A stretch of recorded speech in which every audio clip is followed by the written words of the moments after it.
അപ്പം പെൻഗ്വിൻ്റെയൊക്കെ പണിഷ്മെൻറ്റ് കിട്ടിക്കഴിഞ്ഞ് കഴിഞ്ഞാൽ അതിനകത്തുനിന്ന് റിക്കവർ ചെയ്യാൻ മാർഗ്ഗം ഉണ്ടോയെന്ന് ചോദിച്ചു കഴിഞ്ഞാൽ ഗൂഗിൾ തന്നെ മാർഗ്ഗം തുറന്നു തന്നിട്ടുണ്ട്. അതിനുള്ള മാർഗ്ഗമാണ് ഡിസവോ ടൂള്.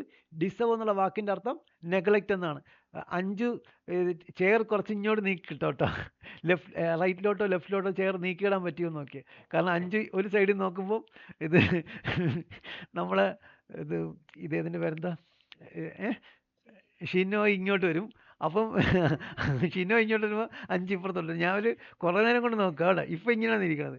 ഷിനോയ്ക്ക് അറിഞ്ഞോളൂ 5 പിറകെ ഒന്ന് ഇങ്ങനെ എത്തി നോക്കുകയാണെന്നുള്ളൂ. അപ്പം ചെയർ നീക്കി അങ്ങോട്ടും ഇങ്ങോട്ടും നീക്കിയിട്ട് കഴിഞ്ഞാൽ നിങ്ങൾക്ക് രണ്ടുപേർക്കും എന്നെ കാണാൻ പറ്റും, എനിക്കും നിങ്ങളെ കാണാൻ പറ്റും. ഞാൻ കുറച്ച് നേരം കൂടെ നോക്കിക്കൊണ്ടിരിക്കുക. ഷിനോ ഇങ്ങനെ വരുമ്പോഴത്തേക്ക് 5 ഇവിടെ വരും. അപ്പോൾ 5 ഇപ്പുറത്ത് വരുമ്പോഴത്തേക്ക് ആ സ്പോട്ടിൽ തന്നെ ഷിനോയെ ഇപ്പുറത്തോട്ട് വരും.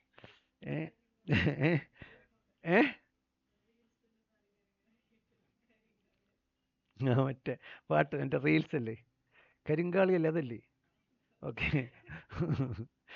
അങ്ങനെയൊക്കെ പറയാൻ പാടുണ്ടോ? തിരിച്ചു വരാം.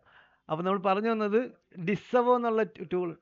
ഡിസവോയുടെ സ്പെല്ലിങ് DIS. നോക്കി സ്ക്രീൻ നോക്കി. ഞാൻ സ്ക്രീൻ ഷെയർ ചെയ്യാം കേട്ടോ, ഓൺലൈനുള്ള ആൾക്കാർക്ക് കാണാം. ഇതെന്തോ 2 ഓൺലൈനോ? നിൽക്കി. ഞാൻ ഡിസവോയുടെ ലിങ്ക് അതിൻ്റെ സ്പെല്ലിംഗ് കാണിക്കാൻ വേണ്ടി സ്ക്രീൻ ഷെയർ ചെയ്യുന്നുണ്ട് കേട്ടോ. ഇതാണ് സ്പെല്ലിംഗ്, ഡിസവോ, DISAVOW, ഡിസവോ ടൂൾ. ഡിസവോ എന്നുള്ള വാക്കിൻ്റെ അർത്ഥം നെഗ്ലക്റ്റ് എന്നാണ്. എന്താണ് ഇതിനകത്ത് ചെയ്യണമെന്ന് വെച്ച് കഴിഞ്ഞാൽ, നമ്മളെ വെബ്സൈറ്റിലേക്ക് ആർട്ടിഫിഷ്യലായിട്ടുള്ള സ്പാമി ആയിട്ടുള്ള ലിങ്ക് വന്നിരിക്കുന്ന വെബ്സൈറ്റുകളുടെ ലിസ്റ്റ് നമ്മൾ പല ടൂൾ ഉപയോഗിച്ച് കണ്ടെത്തി, ശ്രമകരമായിട്ട് കണ്ടെത്തിയതിന് ശേഷം അതിനെന്ത് ചെയ്യണം, ഒരു ലിസ്റ്റായിട്ട് ആഡ് ചെയ്തിട്ട് നമ്മൾ ഗൂഗിളിൽ സബ്മിറ്റ് ചെയ്യണം ഡിസവോ ടൂൾ വഴി. എന്നിട്ട് ഗൂഗിളിൻ്റെ അടുത്ത് കാല് പിടിച്ച് പറയണം, ഈ വെബ്സൈറ്റുകളിൽ നിന്നൊക്കെ നമ്മുടെ വെബ്സൈറ്റിൽ നിന്ന് ലിങ്ക് വരുന്നുണ്ട്, ഇതൊന്നും നമ്മളെ വെബ്സൈറ്റിൻ്റെ ബാക്ക് ലിങ്കായിട്ട് ദയവ് ചെയ്ത് ഗൂഗിൾ അക്കൗണ്ട് ചെയ്യരുത് എന്ന് പറഞ്ഞ് ആ ലിങ്കുകളെ നെഗ്ലക്റ്റ് ചെയ്യണമേ എന്ന് അപേക്ഷിക്കുന്നതിനുള്ള ടൂളാണ് ഡിസവോ ടൂൾ. അവസാനം നമ്മൾ പഠിക്കുന്നുണ്ടാവും. അപ്പം ഇന്നലെ ചോദിച്ച ഡൗട്ടും ഇപ്പം ക്ലിയർ ആവുന്നു. എന്താണ് ചോദിച്ചത്? നമുക്ക് ലിങ്ക് പെനാൽറ്റി വന്നു കഴിഞ്ഞാൽ, പെൻഗ്വിൻ നമ്മളെ പിടിച്ചു കഴിഞ്ഞാൽ നമ്മൾ എന്ത് ചെയ്യും എന്നുള്ളതാണ്. അപ്പോൾ ഈ ഒരു ഓപ്ഷനാണ് ഉള്ളത് ആ കൂടെ. അപ്പം നമ്മൾ തന്നെ മാനുവലി ക്രിയേറ്റ് ചെയ്തേക്കുന്ന ലിങ്ക് ആണെങ്കിൽ നമ്മൾ തന്നെ പോയി മാനുവലി മാറ്റണം. മനസ്സിലായി? ലിങ്ക്സ് കൺട്രോൾ ചെയ്യാൻ പറ്റുന്ന ലിങ്ക്സ് ഉണ്ട്, കൺട്രോൾ ചെയ്യാൻ പറ്റാത്ത ലിങ്ക്സ് ഉണ്ട്. നമ്മളെ തന്നെ കയ്യിലുള്ള ഒരു സ്ഥലത്ത് നിന്ന് ലിങ്ക് എടുത്തേക്കുന്നു. അപ്പോൾ ആ ലിങ്ക് നമുക്ക് പരിചയമുള്ളതാണ്, നമുക്ക് എഡിറ്റ് ചെയ്യാൻ പറ്റും. നിങ്ങൾ തന്നെ പോയി മാറ്റിയാൽ മതി, കുഴപ്പമൊന്നുമില്ല.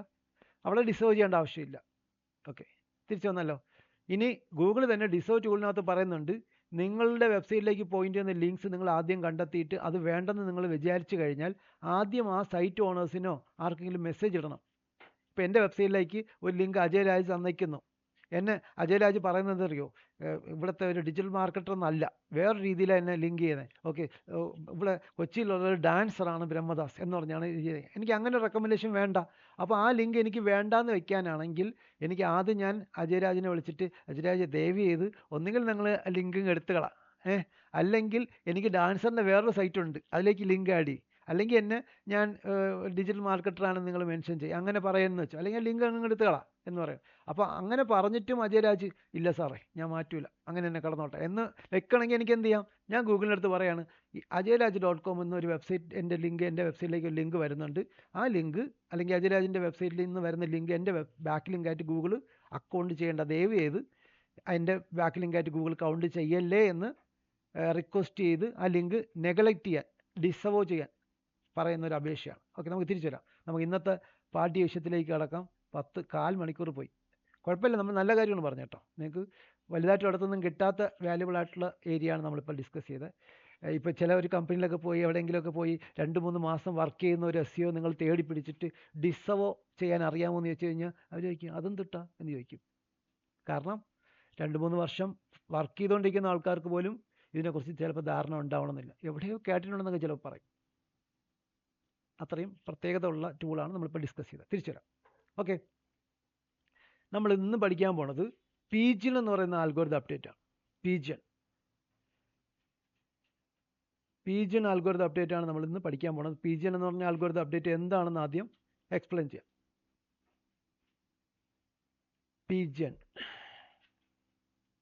Pigeon algorithm.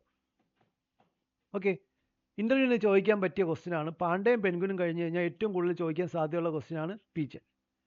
ക്വസ്റ്റ്യനായിട്ട് വരികയാണെന്നുണ്ടെങ്കിൽ പറയേണ്ട ആൻസർ ലോക്കൽ SEOയുമായിട്ട് ബന്ധപ്പെട്ടുള്ള ആൽഗോരിതം അപ്ഡേറ്റ് ആണ് പീജിയൻ എന്ന് പറയാം, അല്ലെങ്കിൽ ലോക്കൽ ലിസ്റ്റിങ്ങുമായിട്ട് കണക്ട് ചെയ്ത ആൽഗോരിതം അപ്ഡേറ്റ് ആണ് പീജൺ എന്ന് പറയാം. എന്താണ് ലോക്കൽ എസ് സിഒ എന്നൊക്കെ പറയുമ്പോഴത്തേക്ക് അങ്ങനെയൊക്കെ ഉണ്ടോ, ലോക്കൽ ഇൻ്റർനാഷണൽ അങ്ങനെയൊക്കെ ഉണ്ടോ? ലോക്കൽ എസ് സിഒ എന്ന് പറഞ്ഞാൽ പ്രത്യേകിച്ച് അറിയണം, ലോക്കൽ ലിസ്റ്റിംഗ്. നമ്മൾ എസ് സിഒ ചെയ്യുന്നത് ലോക്കൽ ഓഡിയൻസിനെ കവർ ചെയ്യേണ്ട തരത്തിലുള്ള ഒരു ബിസിനസ് ആണെങ്കിൽ നമ്മൾ ലോക്കൽ എസ് സിഒ എന്നുള്ള പ്രോസസ്സ് ചെയ്യണം. അതുമായിട്ട് ബന്ധപ്പെട്ട ഒരു ആൽഗോരിതം അപ്ഡേറ്റ് ആണ്. വേറൊന്നുമല്ല, ഗൂഗിൾ ഒരു സുപ്രഭാതത്തിൽ എന്ത് ചെയ്തു, ചില ബിസിനസ് കാറ്റഗറിയിലൊക്കെ സെർച്ച് ചെയ്യുന്ന ആൾക്കാർക്ക് സെർച്ച് റിസൾട്ട് കൊടുക്കുന്നത് അവർ എവിടെ നിന്നാണ് സെർച്ച് ചെയ്തതെന്ന് മനസ്സിലാക്കി ആ ലൊക്കേഷൻ അനുസരിച്ചുള്ള റിസൾട്ട് കൊടുക്കാൻ തുടങ്ങി. റിപ്പീറ്റ് ചെയ്യാം, ഒരു സുപ്രഭാതത്തിൽ ചില കാറ്റഗറി പറയുമ്പോൾ നിങ്ങൾക്ക് മനസ്സിലാവും, hospital, restaurant, school, service centre, law firm, beauty parlour, fitness centre, gym, ഇങ്ങനെയൊക്കെയുള്ള ചില കാറ്റഗറിയിലൊക്കെ ആൾക്കാർ ഗൂഗിളിൽ സെർച്ച് ചെയ്യുമ്പോൾ ഗൂഗിൾ ആദ്യം എന്ത് ചെയ്യും, ഈ സെർച്ച് എവിടെ നിന്നാണ് വന്നത്, ആ സെർച്ച് ചെയ്യുന്ന ആൾ ഏത് ലൊക്കേഷനിലാണ് ഉള്ളതെന്ന് മനസ്സിലാക്കിക്കൊണ്ട് ആ ലൊക്കേഷനിലുള്ള റിസൾട്ടുകൾ പ്രൊവൈഡ് ചെയ്യാൻ തുടങ്ങി ഒരു സുപ്രഭാതത്തിൽ. അങ്ങനെ ഒരു ടെസ്റ്റായിട്ട് ആദ്യം നടത്തി. അത് US-ലാണ് നടത്തിയത്, പിന്നെ ഓസ്ട്രേലിയ, UK നടത്തി. അവിടെയൊക്കെ ടെസ്റ്റ് നടത്തി വിജയിച്ചപ്പോൾ ഗൂഗിൾ എന്ത് ചെയ്തു, എല്ലായിടത്തും നടത്തി. അപ്പോൾ ഈ ഒരു ലോക്കൽ ലിസ്റ്റിംഗ് കൊണ്ടുവന്ന ആൽഗോരിതം അപ്ഡേറ്റ് ആണ് പീജൺ ആൽഗോരിതം അപ്ഡേറ്റ് എന്ന് മനസ്സിലാക്കുക. അപ്പോൾ നമ്മൾ എപ്പോഴെങ്കിലും ഇതെന്തിനാണ് പഠിക്കണമെന്ന് വെച്ച് കഴിഞ്ഞാൽ, നമ്മൾ എപ്പോഴെങ്കിലും ലോക്കൽ ഓഡിയൻസിനെ കവർ ചെയ്യുന്ന, ലോക്കൽ ഓഡിയൻസിനെ ടാർഗറ്റ് ചെയ്യുന്ന ഏതെങ്കിലും ബിസിനസ്സിനെയാണ് നമ്മൾ SEO ചെയ്യുന്നതെങ്കിൽ, ഫോർ എക്സാമ്പിൾ ഞാൻ നേരത്തെ പറഞ്ഞ കണക്ക് സ്കൂൾ, ഹോസ്പിറ്റൽ, റെസ്റ്റോറൻറ്റ് പോലെയൊക്കെയുള്ള സ്ഥാപനങ്ങളുടെ SEO ചെയ്യുമ്പോൾ നമ്മൾക്ക് എവിടെ നിന്നാണ് ഓഡിയൻസിനെ കിട്ടേണ്ടത്, ലോക്കൽ വിസിറ്റാണ് കിട്ടേണ്ടത്. ഇപ്പം കച്ചേരിപ്പടിയിൽ ശരണ്യ നടത്തുന്ന ബ്യൂട്ടി പാർലറിലേക്ക് വരേണ്ട ആൾക്കാർ എവിടെയുള്ളതായിരിക്കും, ഈ കച്ചേരിപ്പടി, നോർത്ത് പരമാര ഈ ഭാഗത്തൊക്കെ ഉള്ള ആൾക്കാരായിരിക്കുമല്ലോ. അല്ലാതെ മുംബൈയിൽ നിന്ന് ഒരാൾ വണ്ടി വിളിച്ച് ഇവിടെ വരുമോ? ഇനി ഇവിടെ നിൽക്കുന്ന അജയരാജ് വിശന്ന് വലഞ്ഞ് നിൽക്കുന്ന സമയത്ത് ഗൂഗിളിനകത്ത് റെസ്റ്റോറൻറ്റിന് വേണ്ടി സെർച്ച് ചെയ്യുമ്പോൾ ബാംഗ്ലൂരോ ഡൽഹിയിലോ ഉള്ള TGR fried rice restaurant list കൊടുത്തിട്ട് വല്ല കാര്യമുണ്ടോ? വയറിന്നറിയോ? ഇല്ലല്ലോ. ഇവിടെ ഉള്ള റിസൾട്ട് വരും. അപ്പം ചില കാറ്റഗറിക്കകത്ത് ഗൂഗിൾ എന്ത് ചെയ്യാൻ തുടങ്ങി? പറഞ്ഞോ, ആരും മൈക്ക് ഓൺ ചെയ്യും, പറയൂ. സാർ, ഒരു ഡൗട്ട് ചോദിക്കാനായിട്ടാണ്. അജീഷാണോ? നമ്മൾ ഗൂഗിളിൽ അതെ പറഞ്ഞോ. നമ്മൾ ചില കാര്യങ്ങൾ ഗൂഗിളിൽ സെർച്ച് ചെയ്യുമ്പം അതുകൊണ്ടാണ് ഗൂഗിൾ മാപ്പിലുള്ള ഓരോ സെർച്ച് റിസൾട്ട് കാണിക്കുന്നത്. ഉറപ്പായിട്ടും ആ മാറ്റം വന്നതിന് ശേഷമാണ്. ഇപ്പം അജീഷ് ചോദിച്ച ഡൗട്ട് നിങ്ങൾ കേട്ടിരിക്കണം. നമ്മൾ ചില കാര്യങ്ങളൊക്കെ ഗൂഗിളിൽ സെർച്ച് ചെയ്യുമ്പോൾ ഗൂഗിൾ മാപ്പും കുറേ ലിസ്റ്റിംഗും ഒക്കെ കാണിക്കുന്നത് അതിൻ്റെ ഭാഗമായിട്ടാണ്. 100%. അത് കൊണ്ടുവരാൻ ഗൂഗിൾ എടുത്ത ഉദ്യമമാണ് പീജൺ ആൽഗോരിതം അപ്ഡേറ്റ്. മനസ്സിലായല്ലോ? ഇനി അപ്പം നമുക്ക് സിമ്പിളായിട്ട് പറയാം, പീജൺ ആൽഗോരിതം അപ്ഡേറ്റ് ലോക്കൽ SEOയുമായിട്ട് ബന്ധപ്പെട്ടതാണെന്ന് പറയാം. പാണ്ട, പെൻഗ്വിൻ കഴിഞ്ഞ് ഏറ്റവും കൂടുതൽ പ്രാവശ്യം ചോദിക്കാൻ സാധ്യതയുള്ള ക്വസ്റ്റ്യനാണ് പീജൺ. കാരണം ലോക്കൽ SEO ഒരുപാട് കമ്പനികളിലേക്ക് ലോക്കൽ ഓഡിയൻസിനെ കവർ ചെയ്യുന്ന ബിസിനസ് ഉണ്ടാവുമല്ലോ, അവരൊക്കെ ഉറപ്പായിട്ട് നോക്കുന്നുണ്ടാവും. ഇപ്പോൾ അജീഷ് ചോദിച്ച ഡൗട്ടും ചിലപ്പോഴൊക്കെ ഗൂഗിളിൽ നമ്മൾ സെർച്ച് ചെയ്യുമ്പോൾ മാപ്പിൻ്റെയൊക്കെ റിസൾട്ട് കാണിക്കുന്നത് അതിൻ്റെ ഭാഗമായിട്ടാണ്. 100% ലോക്കൽ ലിസ്റ്റിംഗ് ഗൂഗിൾ കൊണ്ടുവന്നത്. അപ്പോൾ അങ്ങനെ ഒരു ലിസ്റ്റിംഗ് കൊണ്ടുവരാൻ വേണ്ടി ഗൂഗിൾ എടുത്ത ആൽഗോരിതം അപ്ഡേറ്റ് തന്നെയാണ് പീജൺ ആൽഗോരിതം അപ്ഡേറ്റ്. അവിടെ എന്താ സംഭവിക്കുന്നത് വെച്ച് കഴിഞ്ഞാൽ, ചില കാറ്റഗറിയിൽ ആൾക്കാർ സെർച്ച് ചെയ്യുമ്പോൾ, ലോക്കൽ ഓഡിയൻസിനെ കവർ ചെയ്യേണ്ട തരത്തിലുള്ള ബിസിനസ്സിൽ ആൾക്കാർ സെർച്ച് ചെയ്യുമ്പോൾ അവർ എവിടെ നിന്നാണ് സെർച്ച് ചെയ്തതെന്ന് ഗൂഗിൾ മനസ്സിലാക്കാൻ വേണ്ടി ശ്രമിക്കും. മനസ്സിലായാൽ ആ ലൊക്കേഷനിലുള്ള ഏറ്റവും അടുത്തുള്ള റിസൾട്ടൊക്കെ ആയിരിക്കും ഗൂഗിൾ പ്രൊവൈഡ് ചെയ്ത് കൊടുക്കുക. ഇനി മനസ്സിലാക്കാൻ പറ്റിയില്ലെന്ന് വെച്ചോ, ഗൂഗിൾ മനസ്സിലാക്കാൻ വേണ്ടി ശ്രമിക്കുന്നത് എങ്ങനെയാണ്? നമ്മൾ ഡിവൈസിനകത്ത് ലൊക്കേഷൻ എനേബിൾ ചെയ്തിട്ടുണ്ടെങ്കിൽ എടുക്കാൻ പറ്റും, നമ്മൾ ലോഗിൻ ചെയ്തിട്ടുണ്ടെങ്കിൽ എടുക്കാൻ പറ്റും, ചിലപ്പോൾ നമ്മൾ സെർവർ ലൊക്കേഷൻ വെച്ച് എടുക്കാൻ പറ്റും. ഇനി നേരെ മറിച്ച് നമ്മൾ ലോഗിൻ ചെയ്തിട്ടില്ല, ഇപ്പം ഞാൻ എൻ്റെ ലാപ്ടോപ്പിനകത്ത് ലോഗിൻ ചെയ്തിട്ടില്ല, എൻ്റെ ഡിവൈസിനകത്ത് ലൊക്കേഷൻ എനേബിൾ ചെയ്തിട്ടില്ല. ഇപ്പോൾ ഇതിൽ നോക്കി കഴിഞ്ഞാൽ എൻ്റെ ലൊക്കേഷൻ ഇവിടെയാണെന്ന് അറിയാൻ പറ്റും. എന്നാൽ എൻ്റെ ലൊക്കേഷൻ ഞാൻ എനേബിൾ ചെയ്തിട്ടില്ല, മൊബൈലായാലും ലാപ്ടോപ്പ് ആയാലും. ഞാൻ ഉപയോഗിക്കുന്ന നെറ്റ് കണക്ഷൻ ഒരു എയർടെല്ലിൻ്റെ ആണ്. ഓക്കെ, എനിക്ക് ആ എയർടെല്ലിൻ്റെ കണക്ഷൻ, അതിൻ്റെ നെറ്റ് പ്രൊവൈഡ് ചെയ്യുന്ന സെർവർ ലൊക്കേഷൻ ചെന്നൈ ആണെന്ന് വിചാരിച്ചോ. അപ്പം ഗൂഗിൾ എന്ത് ചെയ്യും, ആദ്യം ഞാൻ സെർച്ച് ചെയ്യാൻ നോക്കുമ്പോൾ, ഞാൻ റെസ്റ്റോറൻറ്റ് അടിക്കുമ്പം സെർച്ച് ചെയ്യുമ്പോൾ ഞാൻ എൻ്റെ ലൊക്കേഷൻ മനസ്സിലാക്കാൻ വേണ്ടി ഡിവൈസിൽ ഓൺ ആക്കിയിട്ടുണ്ടോ, ലോഗിൻ ചെയ്തിട്ടുണ്ടോ, ഇങ്ങനെയുള്ള കാര്യങ്ങൾ വെച്ച് മനസ്സിലാക്കാൻ ശ്രമിക്കും. മനസ്സിലാക്കാൻ പറ്റിയില്ലെങ്കിൽ പിന്നെ എടുക്കുന്നത് എൻ്റെ സെർവർ ലൊക്കേഷൻ ആയിരിക്കും. അപ്പോൾ എൻ്റെ സെർവർ ലൊക്കേഷൻ പ്രകാരം ഗൂഗിളിൻ്റെ കാഴ്ചപ്പാടിൽ ഞാൻ എവിടെ നിൽക്കുന്നത്, ചെന്നൈയിലാണെന്ന് തോന്നിക്കഴിഞ്ഞാൽ ഡെഫിനറ്റ് ആയിട്ട് ഞാൻ ഗൂഗിളിൽ റെസ്റ്റോറൻറ്റ് അടിച്ചു കഴിഞ്ഞാൽ ചെന്നൈയിലെ റെസ്റ്റോറൻറ്റ് കാണിക്കും, ഉറപ്പാണ്. അത് ചില കണക്ഷൻസ്, പണ്ട് നമ്മൾ ഉപയോഗിക്കുന്ന ടാറ്റ.com ഒക്കെ കേട്ടിട്ടുണ്ടോ? ടാറ്റ.com അതൊക്കെ വേറെ ലൊക്കേഷനായിരുന്നു, ബാംഗ്ലൂർ, ചെന്നൈ പോലുള്ള ലൊക്കേഷനായിരുന്നു.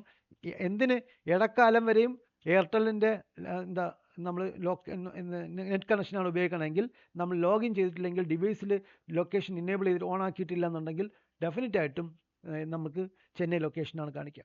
അപ്പോൾ അങ്ങനെ വെച്ചുകൊണ്ട് നമ്മൾ പെട്ടെന്ന് ഗൂഗിൾ എടുത്തിട്ട് ബ്യൂട്ടി പാർലർ സെർച്ച് ചെയ്ത് കഴിഞ്ഞാൽ ചെന്നൈയിലുള്ള ബ്യൂട്ടി പാർലറോ റെസ്റ്റോറൻറ്റ് അടിച്ചു കഴിഞ്ഞാൽ ചെന്നുള്ള വീട്ടിൽ ഈ റെസ്റ്റോറൻറ്റ് കാണിക്കും. അത് നമ്മളെ ലൊക്കേഷൻ തെറ്റായിട്ട് ഗൂഗിൾ മനസ്സിലാക്കിയിരിക്കണുണ്ടാണ്. ഓക്കെ, തിരിച്ചു വരാം. അപ്പോൾ അജീഷ് ചോദിച്ച ഡൗട്ട് ക്ലിയർ ആണ്. പറഞ്ഞോ ഷിനോയ്. ആ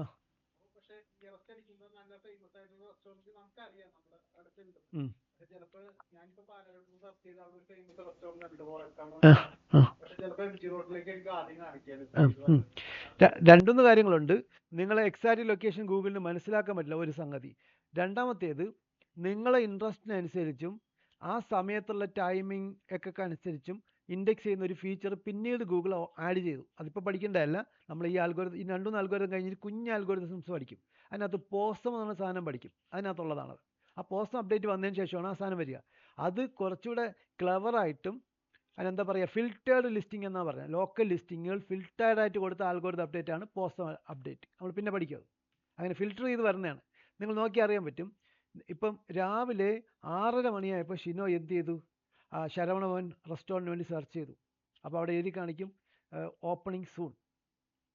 അതേപോലെ തന്നെ വൈകുന്നേരം അത് ക്ലോസ്, സോഫ്റ്റ് ലൂം നിങ്ങൾ 6 മണിയാകുമ്പോൾ സെർച്ച് ചെയ്ത് കഴിഞ്ഞ് കഴിഞ്ഞാൽ ക്ലോസ്ഡ് എന്ന് കാണിക്കും. അല്ലെങ്കിൽ ക്ലോസിങ് 5:30 അടിച്ചു കഴിഞ്ഞാൽ ക്ലോസിങ് സൂൺ എന്നൊക്കെ എഴുതി കാണിക്കും. അതൊക്കെ ഫിൽറ്റേർഡ് റിസൾട്ടാണ്. ഇനി ചിലപ്പോൾ നിങ്ങൾ നോക്കി ഒരു ദീപാവലി ദിവസം നിങ്ങൾ ഒരു ഹിന്ദിക്കാരൻ നടത്തുന്ന ഷോപ്പ്, അല്ലെങ്കിൽ ചിലപ്പോൾ ചില സാധാരണ ഷോപ്പുകൾ സെർച്ച് ചെയ്യുമ്പോൾ തന്നെ കാണിക്കും, ലൊക്കേഷനും വർക്കിംഗ് ടൈമൊക്കെ അവിടെ കാണിക്കും. അവിടെ കുഞ്ഞായിട്ട് എഴുതി കാണിക്കും the working hours may be affected by Deepavali, അങ്ങനെയൊക്കെ എഴുതി കാണിക്കും. അതൊക്കെ ഫിൽറ്റേർഡ് റിസൾട്ടാണ്. മനസ്സിലായോ? അത് ലോകത്തെ എല്ലാ സ്ഥലങ്ങളിലൊന്നും കാണിക്കില്ല. അത് ആ സ്ഥലങ്ങളിൽ കാണിക്കും.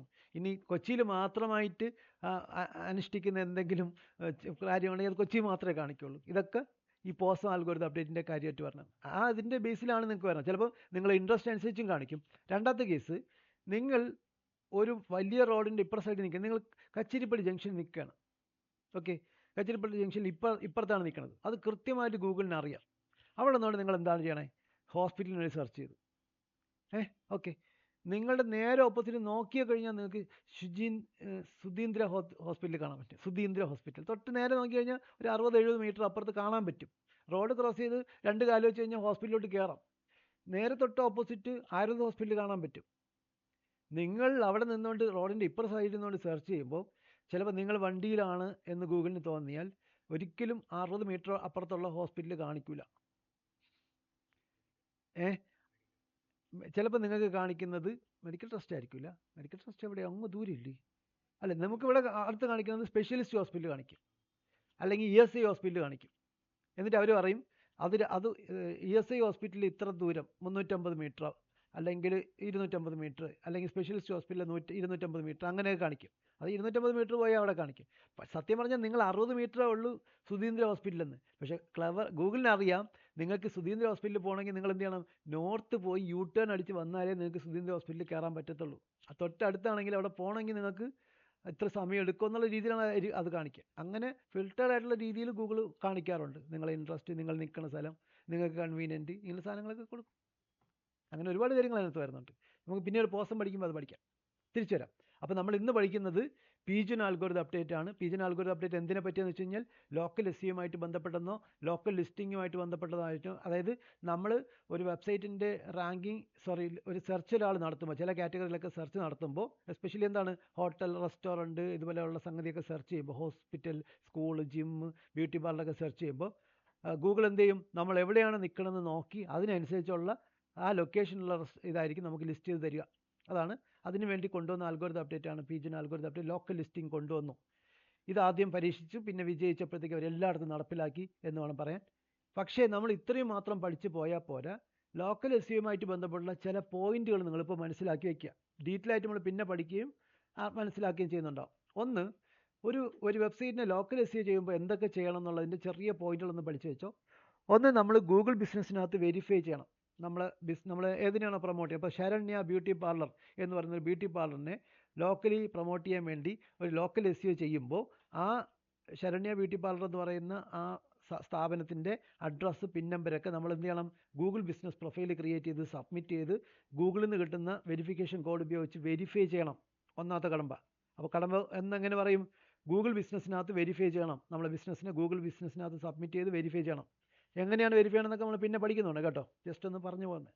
രണ്ടാമത്തെ പോയിന്റ്, ശരണ്യയുടെ ബ്യൂട്ടി പാർലറിൻ്റെ വെബ്സൈറ്റിനകത്ത് ആ ലൊക്കേഷനൊക്കെ ചേർത്ത് വരുന്ന ഒരു കീവേഡിന് വേണ്ടി ഒരു പേജ് മെയിൻറ്റെയിൻ ചെയ്യുന്നുണ്ടെങ്കിൽ, റിപ്പീറ്റ് ചെയ്യാം, ശരണ്യയുടെ ബ്യൂട്ടി പാർലറിൻ്റെ വെബ്സൈറ്റിനകത്ത് ആ ലൊക്കേഷൻ ചേർത്തുള്ള ഒരു കീവേഡിന് വേണ്ടി ഒരു പേജ് മെയിൻറ്റെയിൻ ചെയ്യുന്നുണ്ടെങ്കിൽ, ബ്യൂട്ടി പാർലറിൻ കച്ചേരിപ്പടി എന്നൊരു കീവേഡിന് ഒരു പേജ് മെയിൻറ്റെയിൻ ചെയ്യുന്നുണ്ടെങ്കിൽ, ആ പേജിനകത്ത് ആ ബ്യൂട്ടി പാർലറിൻ്റെ വെരിഫൈ ചെയ്ത address, pin number, phone number ഇതൊക്കെ മസ്റ്റായിട്ടും കൊടുക്കണം. അത് ലോക്കൽ SEOയ്ക്കകത്ത് ലോക്കൽ റാങ്കിങ്ങിന് ഹെൽപ്പ് ചെയ്യുന്ന ഘടകമാണ്. പ്രത്യേകിച്ച് മനസ്സിലാക്കണം, നമ്മളെ വെബ്സൈറ്റിനകത്ത് കൊടുത്തേക്കുന്ന നമ്മളെ address, pin number, phone number ഒക്കെ ലോക്കൽ റാങ്കിങ്ങിനെ നമ്മളെ ഹെൽപ്പ് ചെയ്യുന്ന പ്രധാനപ്പെട്ട ഘടകമാകുന്നു. നമ്മൾ പാലാരിവട്ടത്ത് ഒരു സ്ഥാപനം വെച്ചിട്ട് ആ പാലാരിവട്ടത്താണ് സ്ഥാപനം എന്നുള്ള രീതിയിൽ ലോക്കലി വെരിഫൈ ചെയ്യാനും വിസിബിൾ ആകാനും ശ്രമിക്കുമ്പോൾ നമ്മൾ അഡ്രസ്സിനകത്ത് പാലാരിവട്ടമെന്നോ നമ്മൾ അഡ്രസ്സ് ഒന്നും തൽക്കാലം കൊടുക്കേണ്ടെന്ന് വിചാരിച്ചു കഴിഞ്ഞാൽ നമുക്ക് ഒരു മോശഫലം വരും. അപ്പോൾ അങ്ങനെ address, pin number, phone number എല്ലാം നമുക്ക് ലോക്കലി വിസിബിൾ ആക്കാൻ വേണ്ടി ഗൂഗിൾ പ്രത്യേകം എടുക്കുന്ന ഘടകങ്ങളാണ്. അത് കൃത്യം ചെയ്യണം.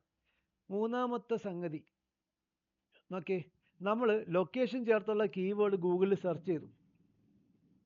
സെർച്ച് ചെയ്യുമ്പം ലോക്കൽ ഡയറക്ടറികൾ കാണിക്കുന്നുണ്ടെങ്കിൽ, ലോക്കൽ ഡയറക്ടറികളാണ് ഗൂഗിളിനകത്ത് കാണിക്കുന്നതെങ്കിൽ നമ്മൾ എന്ത് ചെയ്യണം? നമ്മളുടെ വെബ്സൈറ്റിനെയും ലോക്കൽ ഡയറക്ടറികളിനകത്ത് സബ്മിറ്റ് ചെയ്യണം. ഒന്ന് മനസ്സിലായി കാണില്ലല്ലോ? മനസ്സിലായോ അനുരാജ്? നോക്കി, ആദ്യത്തെ 2 പോയിന്റ് മനസ്സിലായല്ലോ. മൂന്നാമത്തെ പോയിന്റ്, ശരണ്യയുടെ വെബ്സൈറ്റിനകത്ത് ഫോക്കസ് ചെയ്യുന്ന ഒരു കീവേഡാണ് ബ്യൂട്ടി പാർലറിൻ കച്ചേരിപ്പടി. ഓക്കെ, നമ്മൾ ഗൂഗിൾ എടുത്തിട്ട് ബ്യൂട്ടി പാർലറിൻ കച്ചേരിപ്പടി എന്ന് അടിക്കുകയാണ്. ബ്യൂട്ടി പാർലറിൻ കച്ചേരിപ്പടി എന്ന് ഗൂഗിളിൽ സെർച്ച് ചെയ്യാം. സെർച്ച് ചെയ്യുമ്പം നമ്മൾ എന്ത് ചെയ്യുന്നു? ഈ ചില ലിസ്റ്റിംഗ്, ഇതൊക്കെ ലോക്കൽ ലിസ്റ്റിംഗ് ആണ് കേട്ടോ. ഇതുപോലെ നമ്മൾ ഗൂഗിൾ ബിസിനസ്സിനകത്ത് വെരിഫൈ ചെയ്യുമ്പോൾ ഇതുപോലെ നമ്മളതും കാണിക്കും. അത് നമുക്ക് ലോക്കലി വിസിബിൾ ആകാനും ഹെൽപ്പ് ചെയ്യും. രണ്ടാമത്തെ കാര്യം, ലോക്കൽ ഡയറക്ടറികൾ കാണിക്കുന്നുണ്ടോ? കണ്ടോ, ജസ്റ്റ് ഡയൽ കാണിക്കുന്നുണ്ടോ? It's a local directory. Just Dial, Ask Laila, Zoom Info ഒക്കെ പോലെയുള്ള ലോക്കൽ ഡയറക്ടറികൾ കാണിക്കും. യെല്ലോ പേജസ്, ക്വിക്ക് കേരള, ഇതൊക്കെ ലോക്കൽ ഡയറക്ടറികളാണ്. അപ്പോൾ നമ്മൾ എന്താ സെർച്ച് ചെയ്തത്? ബ്യൂട്ടി പാർലറിന് കച്ചേരിപ്പടി. അത് നമ്മുടെ ഫോക്കസിങ് കീവേഡ് ആണെങ്കിൽ നമ്മൾ എന്ത് ചെയ്യുമ്പോൾ ഗൂഗിളിൽ സെർച്ച് ചെയ്യുമ്പോൾ ലോക്കൽ ഡയറക്ടറികൾ കാണിക്കുന്നുണ്ടെങ്കിൽ ആ ഡയറക്ടറികളിലും അതിൻ്റെ സിമിലർ ഡയറക്ടറികളിലും നമ്മുടെ ബിസിനസ്സിന് സബ്മിറ്റ് ചെയ്ത് വിസിബിൾ ആക്കണം. അപ്പം ബ്യൂട്ടി പാർലറിന് കച്ചേരിപ്പടി എന്നുള്ള കീവേഡിന് വിസിബിൾ ആകാൻ ആഗ്രഹിക്കുന്ന ശരണ്യ എന്ത് ചെയ്യണം? ആ ലിസ്റ്റ് ചെയ്യുന്ന ലോക്കൽ ഡയറക്ടറി വെബ്സൈറ്റുകൾ എടുക്കണം. ജസ്റ്റ് ഇതിലൊക്കെ എടുക്കുക. അതിനകത്തും നമ്മളെ ബിസിനസ്സിനെ നമ്മൾ സബ്മിറ്റ് ചെയ്യണം. അപ്പോൾ സബ്മിറ്റ് ചെയ്യുമ്പോൾ എന്തൊക്കെ ചെയ്യണം? നമ്മൾ ബ്യൂട്ടി പാർലറിൻ്റെ പേര്, അഡ്രസ്സ്, പിൻ നമ്പർ, ഫോൺ നമ്പറൊക്കെ കൊടുത്ത് നമ്മൾ സബ്മിറ്റ് ചെയ്യണം, വിസിബിൾ ആക്കണം. അത് നമ്മളെ ലോക്കൽ റാങ്കിങ്ങിനും ലോക്കൽ ലിസ്റ്റിങ്ങിനും ഭയങ്കരമായിട്ട് ഹെൽപ്പ് ചെയ്യും. ഓക്കെ അല്ലേ? മൂന്നാമത്തെ പോയിന്റ് സിമ്പിൾ പോയിന്റ് ആണ്. സിമ്പിൾ കാര്യങ്ങളാണ് എല്ലാത്തിനകത്തും വരുന്നത്, പക്ഷെ മനസ്സിലാക്കണം. രണ്ടാമത്തെ പോയിന്റ് ഒരിക്കൽ കൂടെ പറയണം. പറഞ്ഞോ.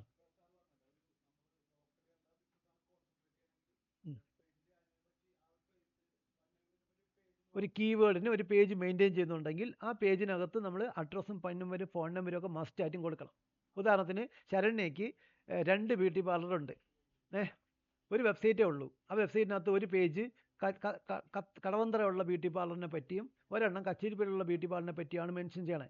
അപ്പം കടവന്ത്രയുള്ള ബ്യൂട്ടി പാർലറിൻ്റെ കീവേഡിന് വേണ്ടി മെയിൻറ്റെയിൻ ചെയ്യുന്ന പേജിനകത്ത് കടവന്ത്രത്തെ അഡ്രസ്സും, പിൻ നമ്പരും, ഫോൺ നമ്പരും മസ്റ്റായിട്ട് കൊടുക്കണം. കച്ചേരിപ്പടിയിലുള്ള വിസിബിൾ ആകാൻ ശ്രമിക്കുന്ന പേജ് സെപ്പറേറ്റ് ഉണ്ടെങ്കിൽ ആ ബ്യൂട്ടി പാർലറിൻ്റെ അഡ്രസ്സും, പിൻ നമ്പരും, അഡ്രസ്സും ഡീറ്റെയിൽസ് ഒക്കെ കൊടുക്കണം. അത്രേ ഉള്ളൂ, സിമ്പിൾ.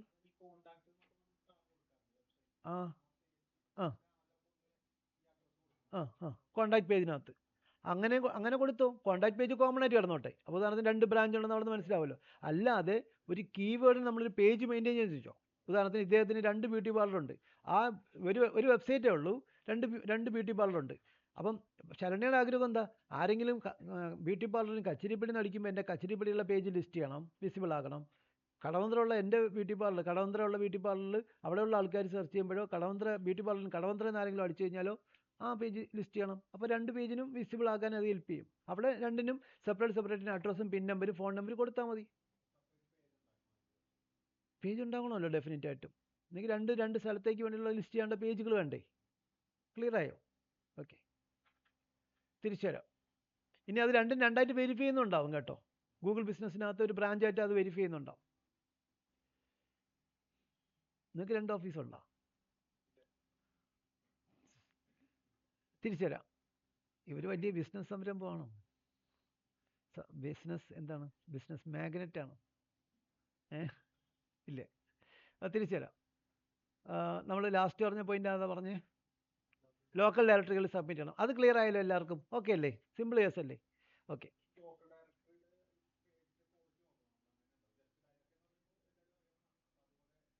നല്ല ക്വസ്റ്റ്യൻ. അവിടെ നിങ്ങൾ ചെയ്യേണ്ടത് ഗൂഗിളിനകത്ത് സെർച്ച് ചെയ്യുമ്പം ട്രസ്റ്റ് അച്ചീവ് ചെയ്ത് കിടക്കുന്ന ലോക്കൽ ഡയറക്ടറികൾ ഒരിക്കലും കവർ ചെയ്യാതിരിക്കരുത്. അതായത് ഞാൻ നേരത്തെ പറഞ്ഞില്ലേ, ബ്യൂട്ടി പാർലറിന് കച്ചേരിപ്പള്ളി നടിച്ചപ്പം നമുക്ക് ഏതൊക്കെ കാണാൻ പറ്റി? ജസ്റ്റേൽ ഉറപ്പായിട്ടും കണ്ട്, 2 ലിസ്റ്റിംഗ് കണ്ട് ജസ്റ്റേലിൻ്റെ അല്ലേ? അപ്പോൾ വളരെ സ്ട്രോങ് ആണ് ലോക്കൽ ഡയറക്ടറി എന്നുള്ളത്. അതിനകത്ത് മസ്റ്റായിട്ട് നമ്മൾ വിസിബിൾ ആകണം. എന്നിട്ട് നിങ്ങൾക്ക് ഇതേപോലെ താഴെ കാണുന്ന ഡയറക്ടറികളൊക്കെ പ്രാധാന്യം കൊടുക്കണം. ഇനി നിങ്ങൾക്കൊരു സമാധാനം തോന്നുന്നില്ലെങ്കിൽ ഈ ഡയറക്ടറികളുടെ സിമിലർ ഡയറക്ടറികൾ ഉണ്ടാവും. ജസ്റ്റ് ഡെയിൽ പോലെ യെല്ലോ പേജസ് സിമിലർ വെബ്സൈറ്റുകൾ ഉണ്ടാവും. അതിനകത്തും പോയി സബ്മിറ്റ് ചെയ്യണം. അപ്പോൾ നമ്മൾ ലോക്കൽ ഡയറക്ടറികൾ ഏകദേശം വിസിബിൾ ആകും. അവിടെ ഒന്നും ക്വാളിറ്റി നോക്കണം വെച്ച് കഴിഞ്ഞാൽ ചിലപ്പോൾ ചില ലോക്കൽ ഡയറക്ടറികൾ, കുറഞ്ഞ ഡയറക്ടറികൾ അവിടെ നിന്ന് ലിങ്ക് വന്ന പ്രശ്നം. അപ്പോൾ നിങ്ങൾ ലിങ്ക് വരുന്ന രീതിയിലൊന്നും നോക്കേണ്ട ആവശ്യമില്ല. ലോക്കലി വിസിബിൾ ആണോ അവർ? Just Dial, Yellow Pages, Ask Laila, ഇതൊക്കെ വിസിബിൾ ആണ്. അവിടെയൊക്കെ നിങ്ങൾ സബ്മിറ്റ് ചെയ്ത് വിസിബിൾ ആക്കിക്കോ. എന്ന് പറഞ്ഞാൽ അതിനകത്ത് പെയ്ഡായിട്ട് പാക്കേജ് എടുക്കണമെന്ന് ഞാൻ പറഞ്ഞില്ല കേട്ടോ. അതിനകത്ത് വിസിബിൾ ആയാൽ മതി നിങ്ങളെ സ്ഥാപനം. ഓട്ടോമാറ്റിക്കായിട്ട് നിങ്ങളെ ലോക്കലി റാങ്ക് ചെയ്യാൻ വേണ്ടി ഹെൽപ്പ് ചെയ്യും. ക്വാളിറ്റി നോക്കണം. നിങ്ങൾ ലിങ്ക് ഒക്കെ എടുക്കണമെങ്കിൽ നിങ്ങൾ ക്വാളിറ്റി നോക്കണം. അപ്പോൾ ജസ്റ്റ് അതിനകത്ത് നിന്ന് ലിങ്ക് എടുക്കുക, ഒരു കുഴപ്പമില്ല. നല്ല പേജസ് തൊട്ടിട്ട് എന്നാൽ ഒരു തുക്കട ലോക്കൽ സൈറ്റ് ഉദാഹരണത്തിന് colonConnect.com, അത് ലോക്കൽ സൈറ്റാണ്. അതിനൊരു പേജ് അതോറിറ്റി ഇല്ല, ഡൊമൈൻ അതോറിറ്റി ഇല്ല. അവിടെ നിങ്ങൾക്ക് ലിങ്ക് എടുക്കണമെന്നുള്ള കാര്യം നിങ്ങൾ ആലോചിച്ചാൽ മതി. ഉറപ്പല്ലേ, അതല്ല ഞാൻ ആദ്യമേ പറഞ്ഞത്. ആദ്യം വരുന്ന ഡയറക്ടറികളിലൊക്കെ നിങ്ങൾ ഉറപ്പായിട്ടും കൊടുക്കണം. അത് വിട്ട് കളയരുത്. അതിന് സിമിലർ ഡയറക്ടറികൾ കൊടുക്കുക. അപ്പോൾ നിങ്ങൾക്ക് കുഴപ്പമില്ലാതെ വരും. ഇനി പോയിന്റുകൾ പറഞ്ഞു തീരുന്നില്ല, 3 ആയുള്ളൂ. 3 ആയല്ല. 4ാമത്തെ പോയിന്റ് നോക്കിയേ. നിങ്ങളുടെ വെബ്സൈറ്റിനകത്ത് കോൺടാക്റ്റ്, എബോട്ട് പോലെയുള്ള സംഗതികളുണ്ടാവും, പേജുകൾ ഇല്ലേ? കോൺടാക്ട് പേജ്, എബോട്ട് പേജ് പോലുള്ള പേജ് നേരത്തെ പറഞ്ഞില്ലേ? ആ പേജിനുള്ളിൽ നമ്മൾ വെരിഫൈ ചെയ്ത മാപ്പ്, നമ്മൾ ഗൂഗിളിനകത്ത് സബ്മിറ്റ് ചെയ്ത് വെരിഫൈ ചെയ്തിട്ടുണ്ടാവില്ലേ? ആ മാപ്പ് എംബഡ് ചെയ്ത് കൊടുക്കണം. പിന്നെ ജിയോ ടാഗിങ് പോലെയുള്ള പ്രോസസ്സൊക്കെ ചെയ്യുകയാണെങ്കിൽ നല്ലതായിരിക്കും. ജിയോ ടാഗിങ് ഒക്കെ ചെയ്യുന്നത് വളരെ നല്ലതായിരിക്കും. അപ്പം നിങ്ങൾ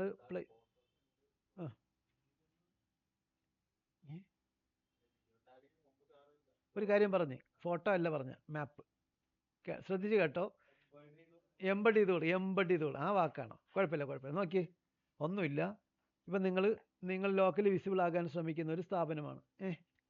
നോക്കിയേ, സോഫ്റ്റ് ലൂ മൈറ്റി ട്രെയിനിങ് വിസിബിൾ ആകാൻ ആഗ്രഹിക്കുന്ന സ്ഥാപനമാണ്. അപ്പോൾ നമ്മൾ എന്ത് ചെയ്യണം ചെയ്യോ? ഇതിനകത്ത് എൻ്റെ സ്ക്രീൻ കാണാനല്ലേ? അത് എംബഡ് ചെയ്യണം എന്നൊക്കെ പറഞ്ഞ് കാണിച്ചു കഴിഞ്ഞാൽ നമുക്ക് പേടിയാവും. അപ്പോൾ നമ്മൾ എന്ത് ചെയ്യണം വെച്ച് കഴിഞ്ഞാൽ, ഇതുപോലെ നമ്മൾ സോഫ്റ്റ് ലൂ മൈറ്റി ട്രെയിനിങ്ങിൻ്റെ ലിസ്റ്റിംഗ് എടുത്തില്ലേ? ഇത് ഇവിടെ താഴെ വരുമ്പം ഇവിടെ കണ്ടോ, ഷെയർ ചെയ്യാനുള്ളൊരു ഓപ്ഷൻ ഉണ്ടാവും. ഈ ഷെയർ ബട്ടണിൽ ക്ലിക്ക് ചെയ്യണം. അപ്പം നമുക്കറിയാം വാട്സപ്പിലും എക്സിലും ഒക്കെ ഷെയർ ചെയ്യാനുണ്ടാവും. ഇവിടെ എംബഡ് എന്ന് പറഞ്ഞ് കാണിക്കുന്നുണ്ടാവും. ഇവിടെ ക്ലിക്ക് ചെയ്യണം.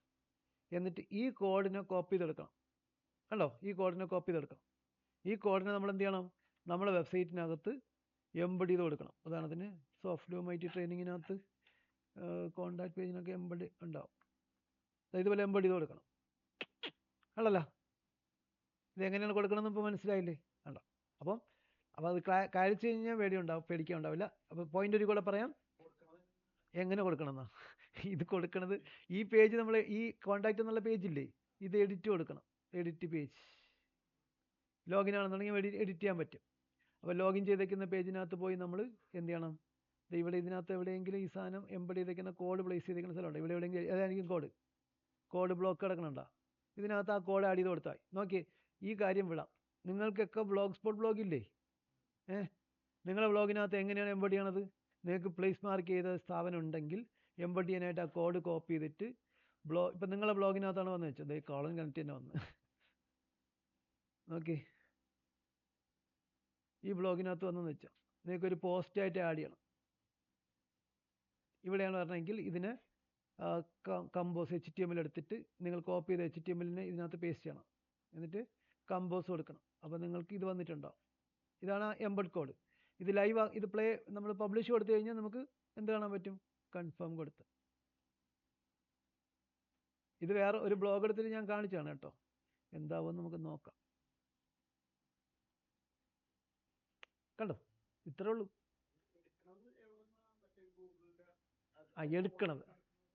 എടുക്കണത് നമ്മൾ ആദ്യം പ്ലേസ് മാർക്ക് ചെയ്യുമല്ലോ. പ്ലേസ് മാർക്ക് ചെയ്ത് നിങ്ങളെ സ്ഥാപനം ഇതുപോലെ കാണിച്ചു തുടങ്ങുമല്ലോ. എവിടെ നിങ്ങൾ ആദ്യം ഗൂഗിളിനകത്ത് നിങ്ങളുടെ സ്ഥാപനം സെർച്ച് ചെയ്യുന്നു, എന്നിട്ട് മാപ്പിനകത്തേക്ക് വരുന്നു, നിങ്ങളുടെ സ്ഥാപനം ഇവിടെ കാണിക്കണം കേട്ടോ, അല്ലെങ്കിൽ എടുക്കാൻ പറ്റില്ല. എന്നിട്ട് സ്ഥാപനം സെലക്ട് ചെയ്യുന്നു, അപ്പോൾ നിങ്ങൾ സ്ഥാപനത്തിൻ്റെ ഡീറ്റെയിൽസ് ഒക്കെ ഇവിടെ കാണിക്കുന്നു. അവിടെ ഷെയർ ബട്ടൺ ഉണ്ടാകുന്നു, ഷെയർ കൊടുക്കുമ്പോൾ ഇങ്ങനെ വരും. ഇതൊക്കെ നിങ്ങൾ കണ്ടിട്ടുണ്ടാവും, നിങ്ങൾ ഫ്രണ്ട്സിനൊക്കെയോ ഓഫീസിലേക്ക് വരാണെങ്കിൽ ലൊക്കേഷൻ ഷെയർ കൊടുക്കാറില്ലേ? ആ സ്ഥലത്ത് വന്നിട്ട് ഇത് നിങ്ങൾ കണ്ടിട്ടുണ്ടാവില്ല, ഇതിവിടെ ഇങ്ങനെ കുഴിച്ചാത്തിട്ടുണ്ടാവും. ഇവിടെ ക്ലിക്ക് ചെയ്തിട്ട് ഈ എംബഡ് മാപ്പ് എന്നുള്ളടത്ത് ക്ലിക്ക് ചെയ്തിട്ട് ഇവിടെ നിന്ന് കോപ്പി ചെയ്താൽ മതി, സിമ്പിൾ. ഇനി നിങ്ങൾക്ക് നിങ്ങളുടെ പേജ് തീരെ കുഞ്ഞും ഇവിടെ നിന്ന് കിട്ടുന്ന മാപ്പ് ചെറുതൊക്കെ ആണെങ്കിൽ മീഡിയമോ ലാർജോ കസ്റ്റമൈസോ എന്ത് വേണം ചെയ്യാം. ചെറിയ മാപ്പാണ് കൊടുക്കേണ്ടത്. അയ്യോ സാർ എൻ്റെ മാപ്പ് പൊട്ടി പുറത്ത് വന്നു, പേടിക്കണ്ട, ഇവിടെ നിന്ന് സ്മോൾ എടുത്താൽ മതി. അല്ലെങ്കിൽ ഈ എംബഡ് കോഡിനകത്ത് എന്തുണ്ടാകും, അതിൻ്റെ കോഡ് കസ്റ്റമൈസ് ചെയ്യാനുള്ള സാധനം ഉണ്ടാവും, ആ നമ്പർ മാറ്റി കൊടുത്താൽ മതി. 200x200 കുഞ്ഞായിട്ട് കിട്ടും. ഓക്കെ അല്ലേ? സെറ്റായില്ലേ? ഇന്ന് തന്നെ പോയി നോക്കാനാണ് ചെയ്യണല്ലേ? അല്ല, ഇന്ന് തന്നെ പോയി ചെയ്യാനാണ് നോക്കണല്ലേ? ഞാൻ പറഞ്ഞ തെറ്റിപ്പോയി.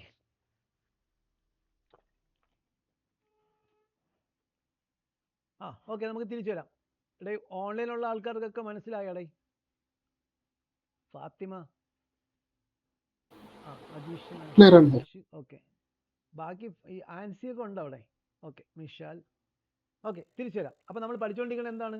ലോക്കൽ SEOയുമായിട്ട് ബന്ധപ്പെട്ടുള്ള പീജിൻ അൽഗോരിതം അപ്ഡേറ്റ് ആണ്. അനുരാജ് എന്തെങ്കിലും ഡൗട്ട് ഉണ്ടെങ്കിൽ എൻ്റെ അടുത്ത് ചോദിക്കും. വെള്ളം കുടിക്കണം. ഞാൻ വെള്ളം കുടിക്കുമ്പോൾ നിങ്ങൾ വെള്ളം കുടിക്കും. ഓക്കെ, ആൻസിക്ക് ഓക്കെയാണ്. അപ്പോൾ ഇനി ഫാത്തിമയോ? ഫാത്തിമ ഉണ്ടോ അവിടെ? തമ്പിട്ടായിരുന്നു. ഓക്കെ, ഞാൻ കണ്ടില്ല കേട്ടോ, സോറി. തിരിച്ചു വരാം. അപ്പോൾ നമ്മൾ അടുത്തൊരു കടമ്പ കൂടെ ഉള്ളത് പഠിക്കണ്ടേ? അടുത്ത കടമ്പ ഇതാണ്. നമ്മൾ ലോക്കൽ ഓഡിയൻസിനെ കവർ ചെയ്യാൻ വേണ്ടി ലോക്കൽ SEO ചെയ്യുമ്പോൾ നമ്മൾ ബിസിനസ്സുമായിട്ട് ബന്ധപ്പെട്ട് മെയിൻറ്റെയിൻ ചെയ്യുന്ന സോഷ്യൽ മീഡിയ അക്കൗണ്ടുകളുണ്ടെങ്കിൽ ആ സോഷ്യൽ മീഡിയ അക്കൗണ്ടുകളിൽ കിട്ടേണ്ട ലൈക്കും ഇൻട്രാക്ഷനും ഒക്കെ നമ്മളുടെ ലോക്കൽ ഓഡിയൻസിൻ്റേതായിരിക്കുന്നത് വളരെ നല്ലതായിരിക്കും. എന്ന് പറഞ്ഞാൽ ബ്യൂട്ടി പാർലർ കച്ചേരിപ്പടിയിൽ വെച്ചുകൊണ്ട് അതിനുവേണ്ടി നമ്മൾ ക്രിയേറ്റ് ചെയ്യുന്ന ഇൻസ്റ്റാഗ്രാമിനകത്ത് വല്ല ഉഗാണ്ടയിൽ നിന്ന് ലൈക്ക് കിട്ടിയിട്ട് ഒരു കാര്യവുമില്ല. എവിടെ നിന്ന് ലൈക്ക് കിട്ടണം? ആ സ്ഥലത്തുള്ള കച്ചേരിപ്പടിയിലുള്ള ആ ഭാഗത്തൊക്കെ ഉള്ള ആൾക്കാർ ആരൊക്കെയാണോ, ഏതൊക്കെ ഇപ്പോൾ നോർത്ത് വരമാര ഇങ്ങനെയുള്ള സ്ഥലങ്ങളിൽ നിന്നൊക്കെ ആൾക്കാർ വരാൻ ചാൻസ് ഉണ്ടെങ്കിൽ ഇവിടെയുള്ള ആൾക്കാരെയൊക്കെ ഇൻട്രാക്ഷനൊക്കെ അവിടെ കിട്ടുകയാണെങ്കിൽ വളരെ നല്ലതായിരിക്കും. അവിടെ വരുന്ന കസ്റ്റമേഴ്സിൻ്റെ ഇൻട്രാക്ഷൻ, ലൈക്ക്, കമൻസ് ഒക്കെ കിട്ടുന്നത് നിങ്ങൾക്ക് ലോക്കലി വിസിബിൾ ആകാൻ വീണ്ടും ഹെൽപ്പ് കിട്ടിക്കൊണ്ടിരിക്കും. നേരെ മറിച്ച് നിങ്ങൾക്ക് വേറെ ഏതെങ്കിലും രാജ്യത്തു നിന്നോ വല്ല ബംഗ്ലാദേശിൽ നിന്നൊക്കെ ലൈക്ക് കിട്ടിക്കഴിഞ്ഞാൽ ഒരു കാര്യം ഉണ്ടാവില്ല. പിടിയോ?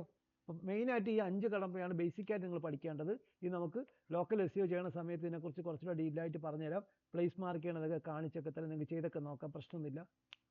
നമ്മൾ തന്നെ ബ്ലോഗിനകത്തൊക്കെ ഇതൊക്കെ എംബഡ് ചെയ്ത് കാണിക്കാനൊക്കെ ചെയ്ത് നോക്കാം കേട്ടോ, പ്രാക്ടിക്കലായിട്ട് ചെയ്ത് പോകാം. അപ്പോൾ ഈ ടെൻഷനൊന്നും ഉണ്ടാവില്ല.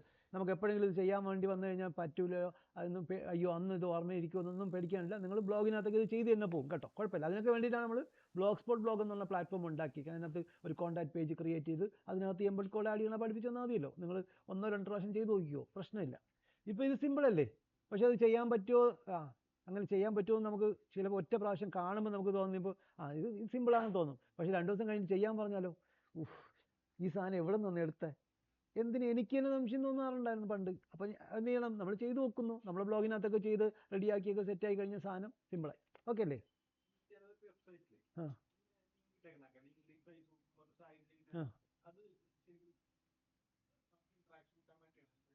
അത് 2 രീതിയിൽ ലിങ്ക് കിടക്കും. ചില ആൾക്കാർ ബ്ലോഗ് പോസ്റ്റിൻ്റെ സൈഡിലേക്ക് കിടക്കുന്നത് ഷെയർ ചെയ്യാനുള്ള ബട്ടണാണ്. അപ്പം നമ്മൾ ബ്ലോഗ് പോസ്റ്റ് കൊടുക്കുമ്പോൾ ബ്ലോഗ് പോസ്റ്റ് ഓപ്പൺ ആക്കിയ ഒരാളിന് അവർ ട്വിറ്ററിലേക്ക് ആ ആർട്ടിക്കിൾ കണ്ട് ഇഷ്ടപ്പെട്ടു, അപ്പോഴവർക്ക് അവർ ട്വിറ്ററിലേക്ക് അത് ഷെയർ ചെയ്യാമെന്ന് തോന്നി, അല്ലെങ്കിൽ അവർ വാട്സപ്പ് ഗ്രൂപ്പിലേക്ക് ഷെയർ ചെയ്യാമെന്ന് തോന്നി, അവർ ഷെയർ ചെയ്യട്ടെ. ഷെയർ ചെയ്യുമ്പോൾ 4 ആൾ കാണൂലേ, അതിന് വേണ്ടിയിട്ടേക്കുന്നതാണത്. ഇനി അത് കൂടും.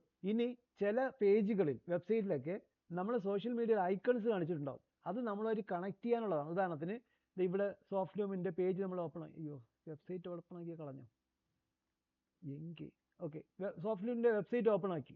ഇവിടെ നിങ്ങൾ പറയുന്ന ഈ ഐക്കണാണ് ഉദ്ദേശിക്കണമെങ്കിൽ ഇത് നമ്മളുമായിട്ട് കണക്ട് ചെയ്യാനുള്ളതാണ്. പേജിൽ എത്തുന്ന ആൾക്കാർക്ക് നമ്മൾ ഫേസ്ബുക്ക് പേജ് കാണണം, ട്വിറ്ററിലേക്ക് പോകണം, ഇൻസ്റ്റാഗ്രാമിലേക്ക് പോകണം, നമ്മുടെ യൂട്യൂബ് ചാനൽ കാണണം, ലിങ്ക്ഡിനിലേക്കൊക്കെ പോകണം. ഇതുപോലെ ക്ലിക്ക് ചെയ്ത് നമ്മൾ ഈ ലിങ്ക്ഡിനിലേക്ക് പോകാൻ പറ്റും.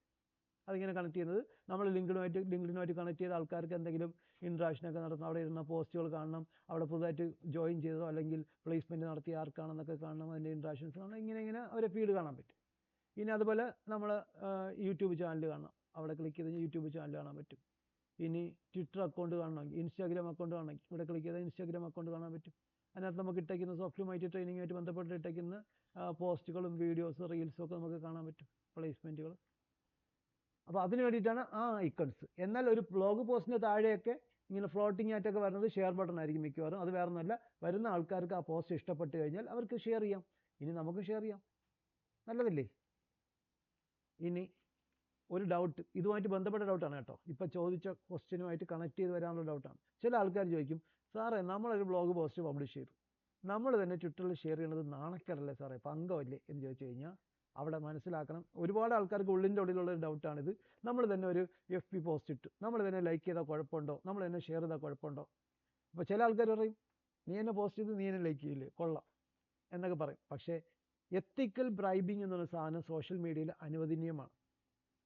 എത്തിക്കൽ ബ്രൈബിങ് എന്ന് പറഞ്ഞാൽ അറിയാലോ, കൈക്കൂലി കൊടുക്കുന്നതിനാണ് ബ്രൈബിങ് എന്ന് പറയുക. എത്തിക്കലായിട്ട് നമുക്ക് നമ്മളെ പോസ്റ്റിനെ നമ്മൾ ലൈക്ക് ചെയ്യണത്, നമ്മൾ ഷെയർ ചെയ്യണത് നല്ലതാണെന്നാണ് മനസ്സിലാക്കേണ്ടത്. അതിലൊരു ജാള്യതയും നമ്മൾ വിചാരിക്കേണ്ട. നിങ്ങൾ ഷെയർ ചെയ്താലേ ചിലപ്പം 4 ആൾ ഫേസ്ബുക്കിനകത്തുള്ള ആൾക്കാർ അത് കാണുന്നുണ്ടാവുള്ളൂ, അപ്പോഴേ ചിലപ്പോൾ ഇൻട്രാക്ഷൻ കിട്ടുള്ളൂ. നമ്മളെ പോസ്റ്റിനെ നമ്മൾ ഷെയർ ചെയ്യാതെ പിന്നെ ആര് ഷെയർ ചെയ്യാനാണ്? വേറെ ആരെങ്കിലും ഉണ്ടോ? ഇല്ല. അപ്പം അത് ഒരു ഉപജ്ഞയും ഉപേക്ഷയും വിചാരിക്കേണ്ട ആവശ്യമില്ല. നിങ്ങൾ ഇന്ന് മുതൽ നിങ്ങൾ ട്വിറ്ററിനകത്തൊക്കെ ഷെയർ ചെയ്തേക്കുന്ന പോസ്റ്റുകൾ നിങ്ങളുടെ ഗ്രൂപ്പിൽ, അൺഒഫീഷ്യൽ ഗ്രൂപ്പ്, തെറ്റിപ്പോരുത്, അൺഒഫീഷ്യൽ ഗ്രൂപ്പിനകത്ത്, മറ്റിടത്ത് ഇട്ടാലും കുഴപ്പമൊന്നുമില്ല. ഇങ്ങനെയൊക്കെ കാര്യങ്ങൾ ചെയ്യുന്നതെന്ന് അവർക്ക് മനസ്സിലാവില്ല. പക്ഷേ ഒരുപാട് മെസ്സേജ് വരുമ്പോൾ ചിലപ്പോൾ അവർ ഇതാക്കുക. ഇപ്പോൾ ഓൺലൈനിലുള്ള ഗ്രൂപ്പുകാർക്ക് ഞാൻ പറഞ്ഞ് ഏൽപ്പിച്ചിട്ടുണ്ട്. അപ്പോൾ ട്വിറ്ററിനകത്തൊക്കെ ഷെയർ ചെയ്യണതൊക്കെ അവർ ഷെയർ ചെയ്യുന്നുണ്ടാകും. അത് നമ്മൾ തുടങ്ങുകയും ചെയ്തു കേട്ടോ. ട്വിറ്ററിനകത്ത് ഷെയർ ചെയ്യണത് ആ ഗ്രൂപ്പിനകത്ത് അവർ ലൈക്ക് ചെയ്തൊക്കെ തുടങ്ങി. അൺഒഫീഷ്യലായിട്ട് പോസ്റ്റ് ഇട്ടുണ്ടോ, ഇങ്ങനെ പോസ്റ്റുകൾ ഇട്ടിട്ടുണ്ട്. അപ്പോൾ നമ്മളിങ്ങനെ ഓപ്പൺ ആക്കുന്നു, ട്വിറ്ററിനകത്തൊക്കെ നമ്മൾ ഇട്ടേക്കുന്ന പോസ്റ്റുകൾ നമ്മൾ ലൈക്ക് ചെയ്യുകയൊക്കെ ചെയ്യും. ഇതുപോലെ ഇത് ഇടുന്നതിന് ഞാൻ ആൾറെഡി ഈ പോസ്റ്റൊക്കെ ലൈക്ക് ചെയ്തിട്ടുണ്ട് കണ്ടോ, ഇങ്ങനെ ലൈക്ക് ചെയ്യും. അപ്പോൾ നിങ്ങളും ലൈക്ക് ചെയ്യുക, റീട്വീറ്റ്, അങ്ങനെ ചെയ്യുന്ന ആക്ടിവിറ്റി പരസ്പരം അങ്ങോട്ടും ഇങ്ങോട്ടും ചെയ്യുക.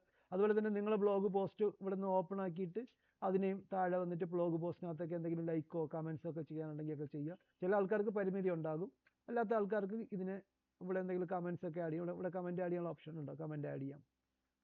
അതുപോലെ ചെയ്തത് നിങ്ങൾക്ക് നിങ്ങളുടെ ബ്ലോഗിനകത്ത് അത് യൂസ്ഫുൾ ആയിരിക്കും. അത് പരസ്പരം അങ്ങോട്ടും ഇങ്ങോട്ടൊക്കെ ചെയ്യണം, ചെയ്യാതെ വെറുതെ ഇരിക്കരുത്. എൻ്റെ പോസ്റ്റിനകത്ത് ആരെങ്കിലും കമൻറ്റ് ഇടട്ടെ എങ്കിലും ഞാൻ ഇടുകയുള്ളൂ എന്നൊന്നും വിചാരിക്കേണ്ട. ചിലപ്പോൾ നിങ്ങളൊരു കമൻറ്റ് ഇടുമ്പോഴായിരിക്കും ഇതാണല്ലേ നിങ്ങളുടെ ട്വിറ്റർ അക്കൗണ്ട് കാണാം. ഓക്കെ, ബ്രഹ്മദാസ് ഇപ്പോൾ ഇതിനകത്തൊന്ന് റീട്വീറ്റ് ചെയ്തു. ഓക്കെ, അത് ബ്രഹ്മദാസിൻ്റെ പ്രൊഫൈൽ നോട്ടിഫിക്കേഷനായിട്ട് അവിടെ കിട്ടുന്നുണ്ടാവും. ചിലപ്പോൾ എനിക്കിപ്പോൾ നോട്ടിഫിക്കേഷൻ നോക്കിക്കഴിഞ്ഞാൽ വിശാലല്ല കേട്ടോ, ഇത് വേറെ ആരോ. അപ്പോൾ ഇതുപോലെ നമുക്ക് ഇങ്ങനെ നോട്ടിഫിക്കേഷൻ കിട്ടും, ആരെങ്കിലും ലൈക്ക് ചെയ്തോ കമൻറ്റ് ചെയ്തെന്നൊക്കെ നോട്ടിഫിക്കേഷൻ കിട്ടും. അപ്പോൾ നമുക്ക് നമ്മളെ പ്രൊഫൈലിനകത്ത് നമ്മളെ ഫോളോവറായിട്ട് പുതിയ ആൾക്കാർ കിട്ടി. ഓക്കെ, പുതിയൊരു ഫോളോവർ കിട്ടി. അപ്പം നമ്മൾ ആ ഫോളോവർ കിട്ടണമെന്നുണ്ടെങ്കിൽ പുതുതായിട്ട് വന്ന ഫോളോവർ മിഷാൽ, ഞാൻ പറഞ്ഞില്ലേ മിഷാൽ ഫോളോ ചെയ്തു. ഇപ്പോൾ മിഷാൽ എങ്ങനെ ഫോളോ ചെയ്തു? മിഷാലിൻ്റെ പോസ്റ്റിന് ലൈക്ക് ചെയ്തപ്പോഴാണ് നോട്ടിഫിക്കേഷൻ കിട്ടിയത്. മിഷാൽ അത് ഞാൻ എന്നിട്ട് മിഷാലിനത് പറഞ്ഞു എന്നെ ഫോളോ ചെയ്യാൻ. ഇല്ല, മിഷാൽ ഇപ്പോൾ ഓൺലൈനുണ്ട്. മിഷാൽ ആ പോസ്റ്റ് ലൈക്ക് ചെയ്തപ്പോഴത്തേക്ക് എൻ്റെ പ്രൊഫൈൽ കണ്ടു, എൻ്റെ പ്രൊഫൈലിൽ താല്പര്യം തോന്നി, മിഷാൽ എന്ത് ചെയ്തു, എന്നെ ഫോളോ ചെയ്തു. അങ്ങനെ ഒരുപാട് കാര്യങ്ങൾ ഇതിനകത്ത് നടക്കുന്നുണ്ട്. ഓക്കെ, തിരിച്ചു വരാം. അയ്യോ, അപ്പോൾ നമ്മൾ സോഷ്യൽ മീഡിയ ലോക്കൽ SEOയുമായിട്ട് ബന്ധപ്പെട്ടുള്ള ലോക്കൽ SEOയുമായിട്ട് ബന്ധപ്പെട്ടുള്ള ആൽഗോരിതം അപ്ഡേറ്റിൻ്റെ കാര്യമാണ് പറഞ്ഞത്. പീജൻ ആൽഗോരിതം അപ്ഡേറ്റ്, അതിൽ വരുന്ന ലോക്കൽ SEOയുടെ ചില കടമ്പകളുടെ ചെറിയൊരു ഇതാണ് പറഞ്ഞത്. ഇനി ലോക്കൽ SEO ഇത്രയേ ഉള്ളൂ എന്ന് ചോദിച്ചു കഴിഞ്ഞാൽ ഇനി അഡ്വാൻസ്ഡ് SEO പ്രാക്ടീസിനകത്ത് വേറെ പ്രാക്ടീസ് ഉണ്ട് കേട്ടോ. അഡ്വാൻസ്ഡ് സ്നിപ്പറ്റൊക്കെ ക്രിയേറ്റ് ചെയ്യുന്നുണ്ടാകും ലോക്കൽ SEOയുമായിട്ട് ബന്ധപ്പെട്ടുള്ള.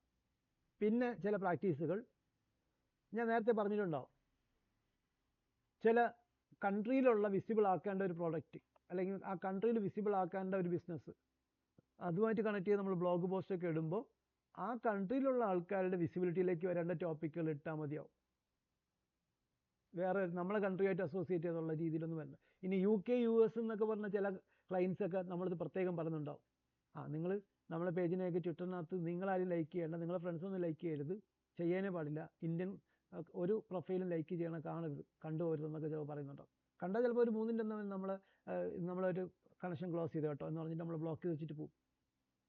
കിട്ടാനുള്ള പൈസയും കിട്ടില്ല, നമുക്ക് ഉണ്ടായിരുന്ന ക്ലയൻറ്റിന് പോയെന്ന് വരും. അപ്പോൾ ഒരു പ്രത്യേകം പറയുന്നുണ്ടാവും, നിങ്ങൾ ഇന്ത്യയിലുള്ള ആൾക്കാരെ കൊണ്ട് ലൈക്കൊന്നും ചെയ്യിക്കരുത്, പ്രത്യേകിച്ച് ഇന്ത്യയിലുള്ള വിസിബിലിറ്റി നമുക്ക് ഇഷ്ടമല്ല, അല്ലെങ്കിൽ അവിടെ വിസിബിൾ ആകേണ്ട ആവശ്യമില്ല എന്നൊക്കെ ഒരു എടുത്ത് പറയുന്നുണ്ടാവും. അതിനെക്കുറിച്ച് അവർക്ക് അറിയാമെന്നുള്ളതാണ് എൻ്റെ വസ്തുത കേട്ടോ.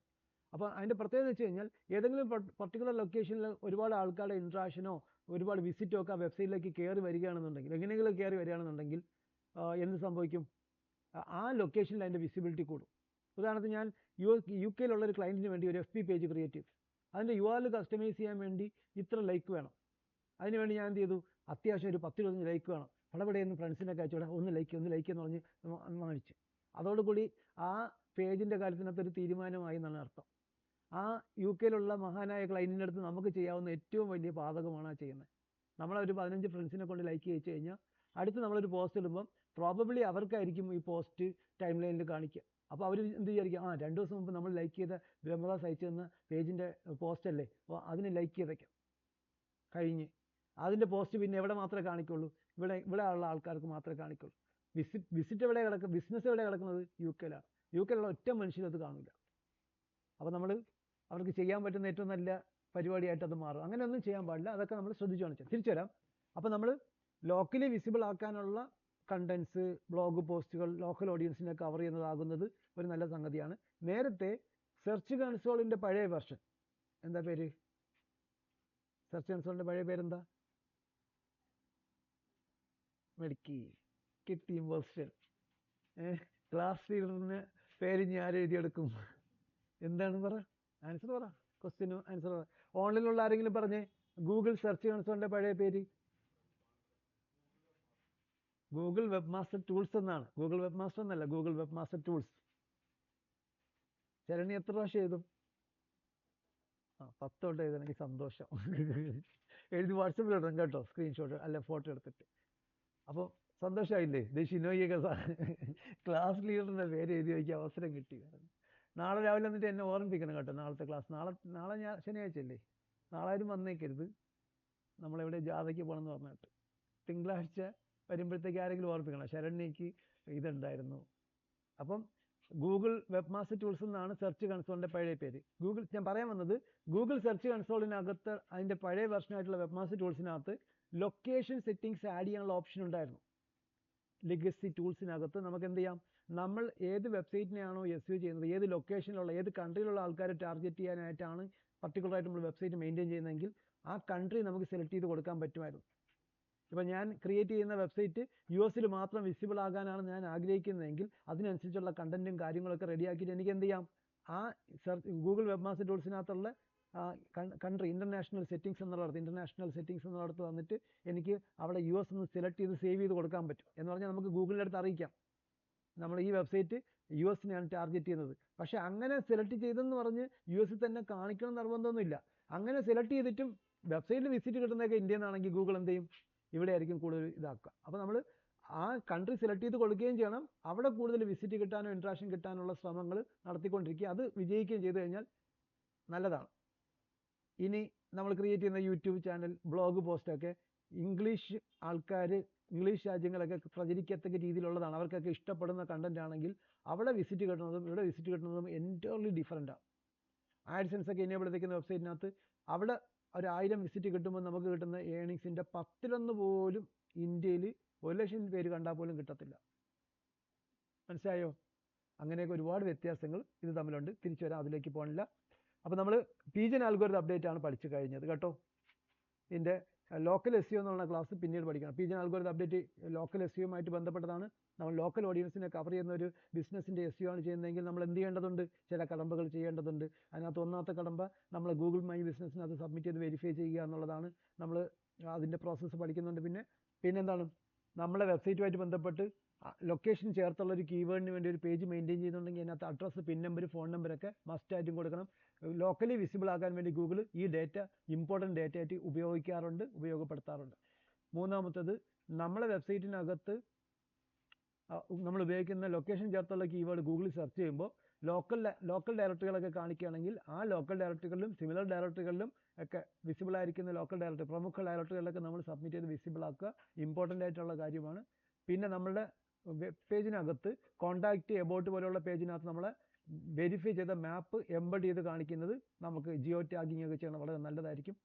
പിന്നെന്താണ്,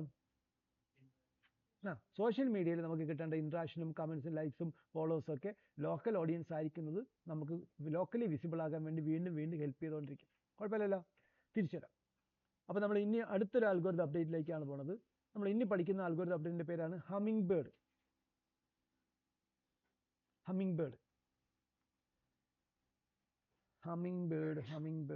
സ്പെല്ലിംഗ് പറയണോ ആർക്കെങ്കിലും? ഹമ്മിങ് ബേർഡ്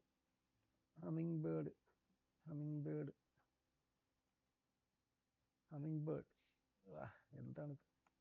ഹമ്മിങ് ബേർഡ് എന്നാണ്, ഹമ്മിങ് ബേർഡ്സ് എന്നല്ല, ഹമ്മിങ് ബേർഡ് അപ്ഡേറ്റ് എന്ന് കൊടുക്കുക. Okay, humming bird algorithm update. ഇതിൻ്റെ പ്രത്യേകത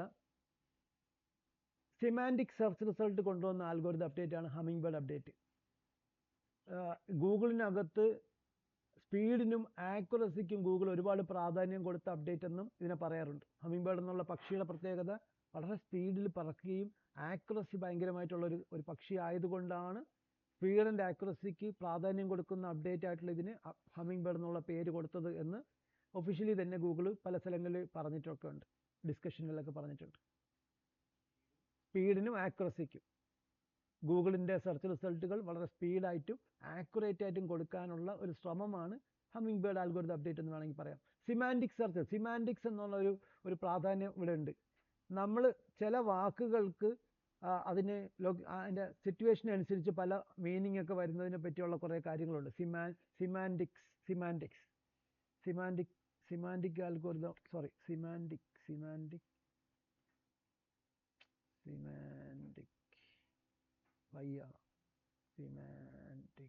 സിമാൻറ്റിക് ആരാ പറഞ്ഞോളൂ, മൈക്ക് ഓൺ ചെയ്താരാ? ഞാനാണ് SE ആണ് സാർ.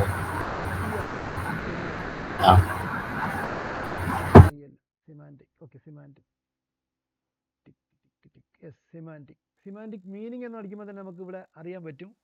വാക്കുകൾക്ക് സിമാൻറ്റിക്സ് എന്നൊരു ശാസ്ത്രശാഖയുണ്ട് കേട്ടോ. അതായത് ഒരു ലാംഗ്വേജിനകത്ത് ഒരു വാക്ക് ഉപയോഗിക്കുമ്പോൾ അതിനെ ലാംഗ്വേജിൽ ലോജിക്കലി ഡിഫറെൻറ്റ് മീനിങ്ങിലൊക്കെ നമുക്ക് ചില വാക്കുകൾ മനസ്സിലാക്കപ്പെടും. അതുമായിട്ടൊക്കെ ബന്ധപ്പെട്ട ഒരു പഠനശാഖയാണ് സിമാൻറ്റിക്സ് എന്ന് പറയുന്നത്. സിമാൻറ്റിക് സെർച്ച് റിസൾട്ട് എന്ന് പറയുമ്പോൾ സിമാൻറ്റിക് സെർച്ച് റിസൾട്ട് എന്ന് പറയുമ്പോൾ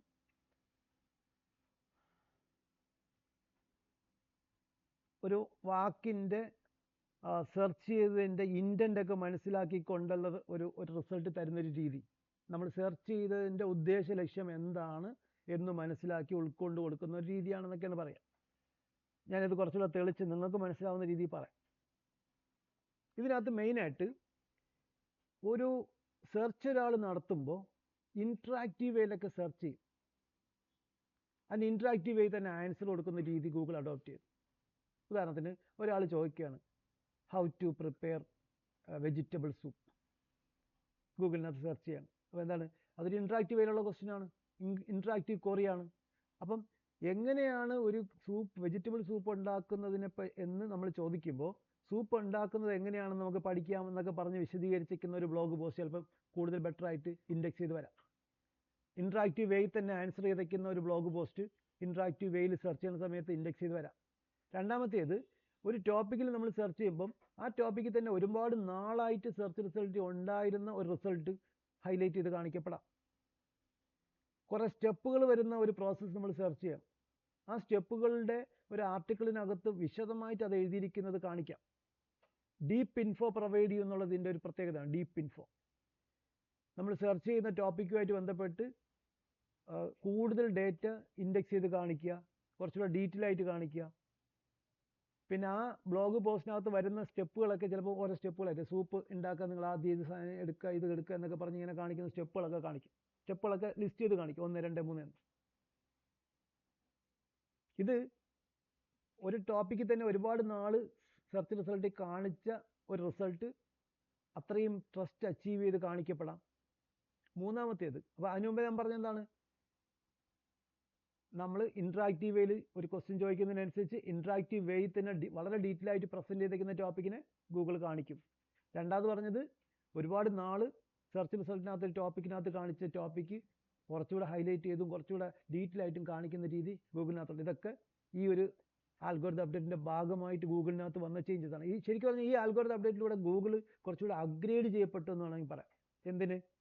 സ്പീഡായിട്ട് റിസൾട്ട് കൊടുക്കുക, ആക്യുറേറ്റ് ആയിട്ട് കൊടുക്കുക, കൂടാതെ വളരെ ഡീറ്റെയിൽ ആയിട്ട് കൊടുക്കുക, ഇൻഫോർമേറ്റീവ് ആയിട്ടുള്ള റിസൾട്ട് കൊടുക്കുക. ഡീപ്പായിട്ട് പേജുകളെ പഠിക്കാനും ഡീപ്പായിട്ട് തന്നെ റിസൾട്ട് കൊടുക്കാനും ഒക്കെ ഉള്ള ഒരു പ്രാപ്തി ഗൂഗിൾ നേടി. ഏത് വഴി? ഹമ്മിങ് ബേർഡ് ആൽഗോരിതം അപ്ഡേറ്റിലൂടെ. ഇനി നേരത്തെ പറഞ്ഞ 1, 2 പറഞ്ഞു. മൂന്നാമത്തെ പോയിന്റിലേക്ക് വരാം.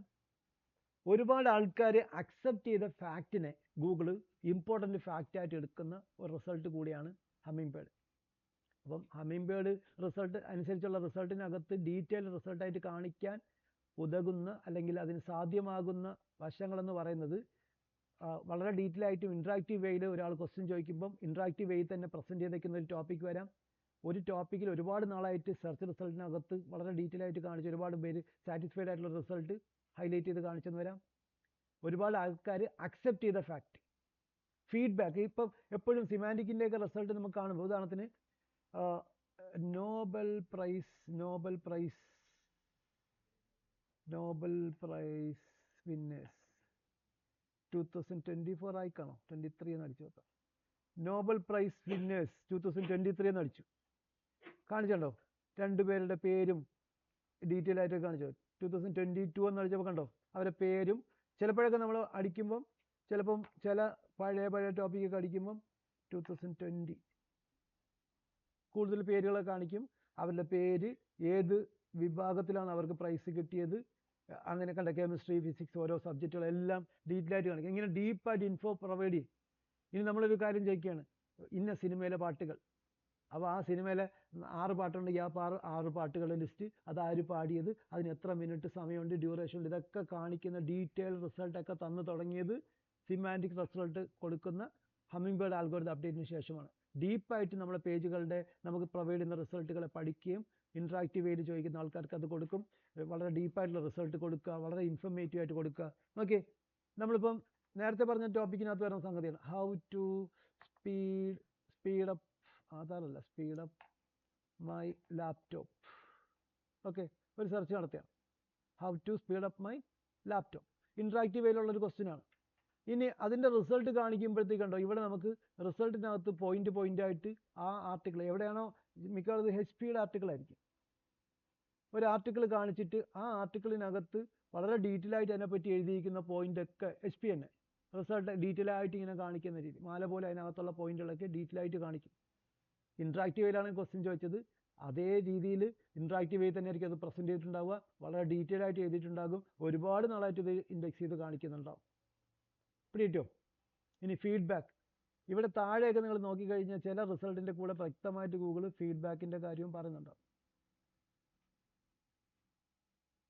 ഇത് കാണുന്നുണ്ടോ സ്ക്രീനിൽ? ഫീഡ്ബാക്ക് നമുക്ക് ചെയ്യാൻ പറ്റും. ഫീഡ്ബാക്കിൻ്റെ ബേസിൽ റിസൾട്ട് കൊടുക്കുന്നതൊക്കെ ഒരു ഓപ്ഷനായിട്ടും സംഗതിയായിട്ടൊക്കെ വന്നതും ഹമ്മിങ് ബേർഡിന് ശേഷമാണ്. ഓക്കെ, ഫീഡ്ബാക്ക് എങ്ങനെയൊക്കെ സ്വാധീനിക്കാൻ നോക്കാം. ഇതിന് ഡിഫക്റ്റും ഉണ്ട് കേട്ടോ. ഹമ്മിങ് ബേർഡ് അപ്ഡേഷൻ്റെ ഡിഫക്റ്റും കൂടെ ഞാൻ ഇപ്പോൾ പറയുന്ന ടോപ്പിക്കിൻ്റെ ലാസ്റ്റ് പറഞ്ഞു നടത്താം. 4 മണിയായി. ഓക്കെ, നമ്മളുടെ ഒരു സെർച്ച്, ഒരു എക്സാമ്പിൾ സെർച്ച്, ഒരു വിദേശിയായിട്ടുള്ള ഒരാൾ ഒരു സെർച്ച് നടത്തി.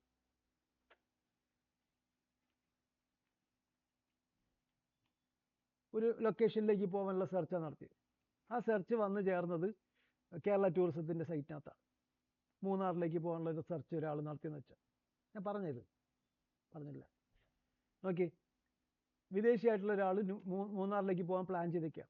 അയാൾ എന്ത് ചെയ്തു, നെടുമ്പാശ്ശേരി വരാനുള്ള ടിക്കറ്റൊക്കെ എടുത്ത് വെച്ചിട്ടുണ്ട്. അത് നെടുമ്പാശ്ശേരി വരാൻ പോവുകയാണ്.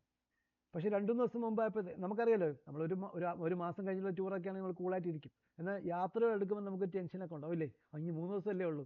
അപ്പോൾ അയാൾ നോക്കുമ്പോഴത്തേക്ക് നെടുമ്പാശ്ശേരി വന്നിട്ട് പിന്നെ മൂന്നാറിലോട്ട് എങ്ങനെ പോകുന്നൊന്നും അറിഞ്ഞൂടാ.